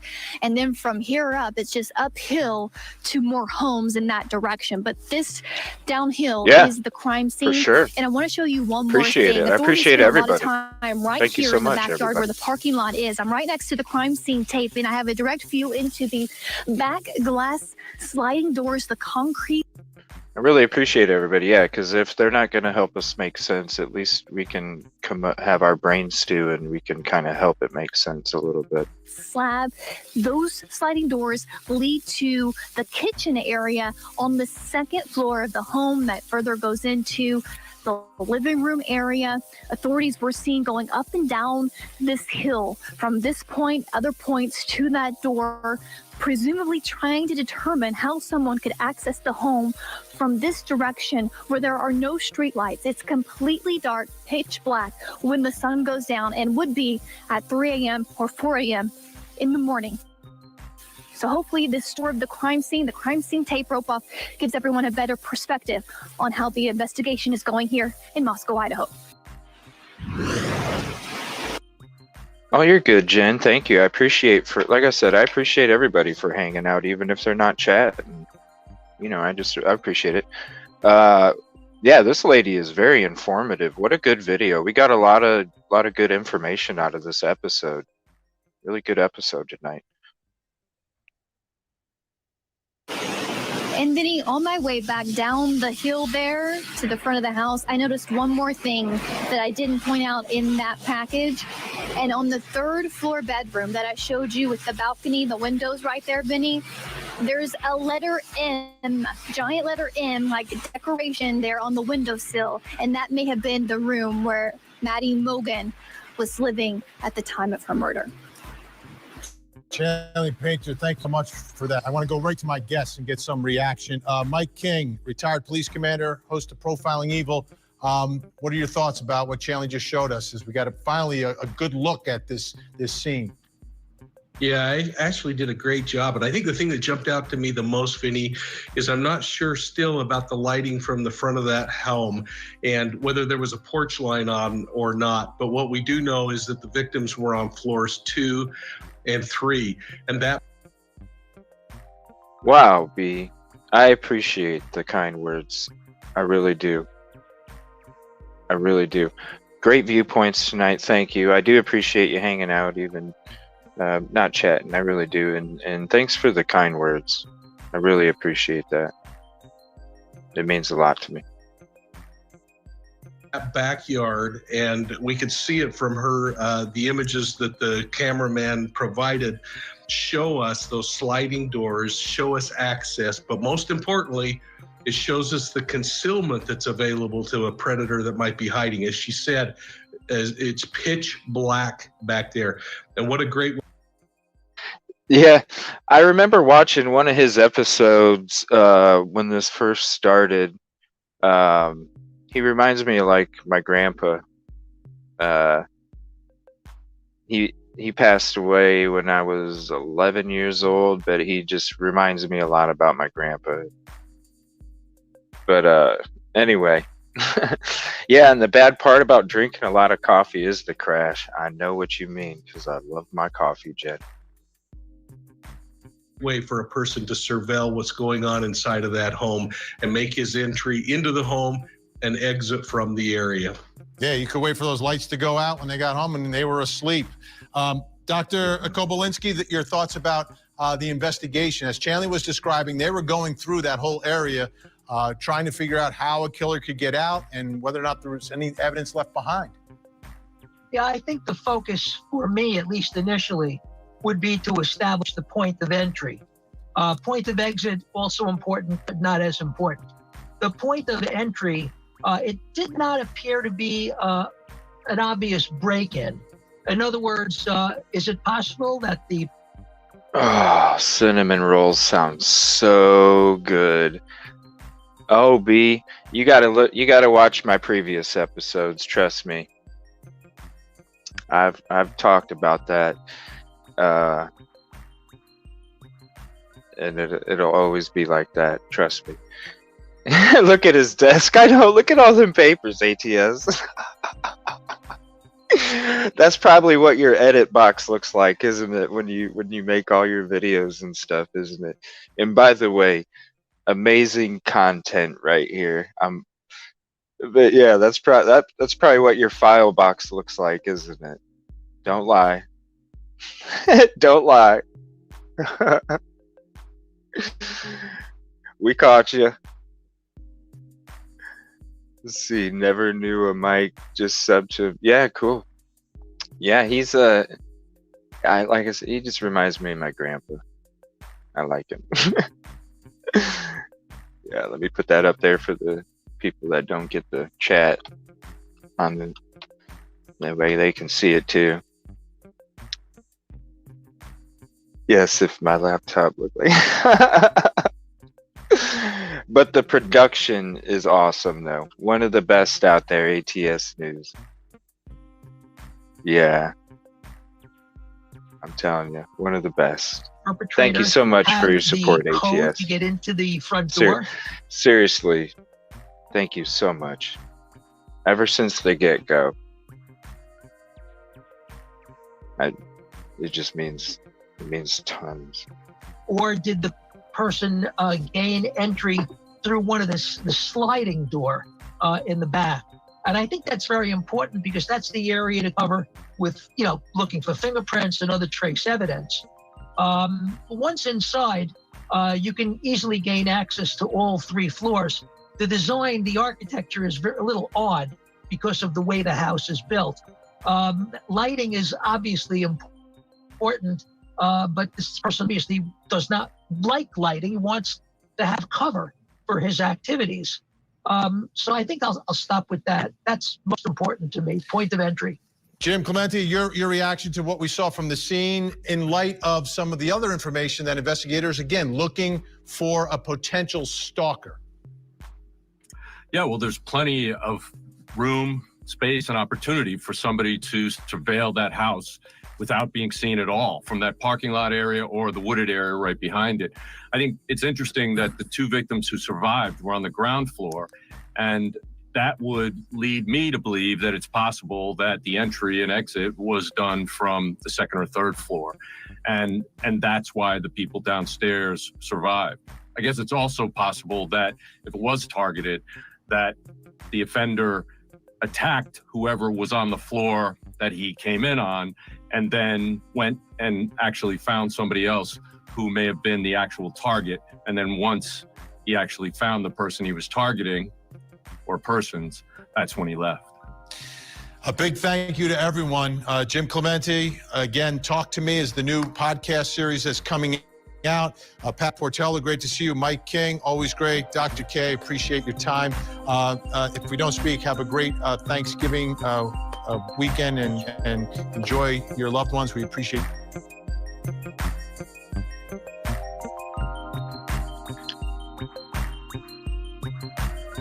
I love this beat. I want to thank everybody so much. What a great show again. I love the brain stew. Great viewpoints, collective minds, deep thinkers, and the brain stew that we create. It's beautiful. Thank you so much for all the kind words tonight. It really does mean a lot. Thank you so much for all the support. That means a lot.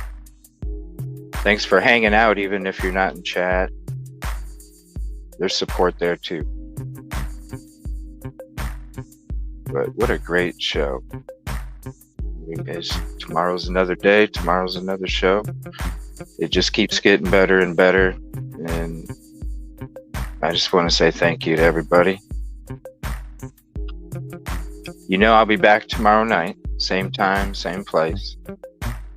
But I might get on in the afternoon, we'll see. Might just hang out, drink some coffee, and see what's going on in the web, the world. Talk about different shit, some space stuff, you know, different stuff to break up the monotony. I really enjoyed tonight too, thank you all. Oh man, that sounds so good. Yeah, and if anybody knows anything about this Salem, Oregon double murder that took place about 1.5 years ago, I'd like to get into that tomorrow night and just take a little look into that and see what that one was all about. So if anybody wants to look up anything and send me some links tomorrow, please. Richard Speck. Wow, that's crazy, dude. Good night, Phantom. Good night, Cherry Cherry. Good night, Melmac. Good night, ATS. Yes, about time. It's sad not more people are talking about that case. I'm glad we were able to cover something. Thank you, Melmac, for that information.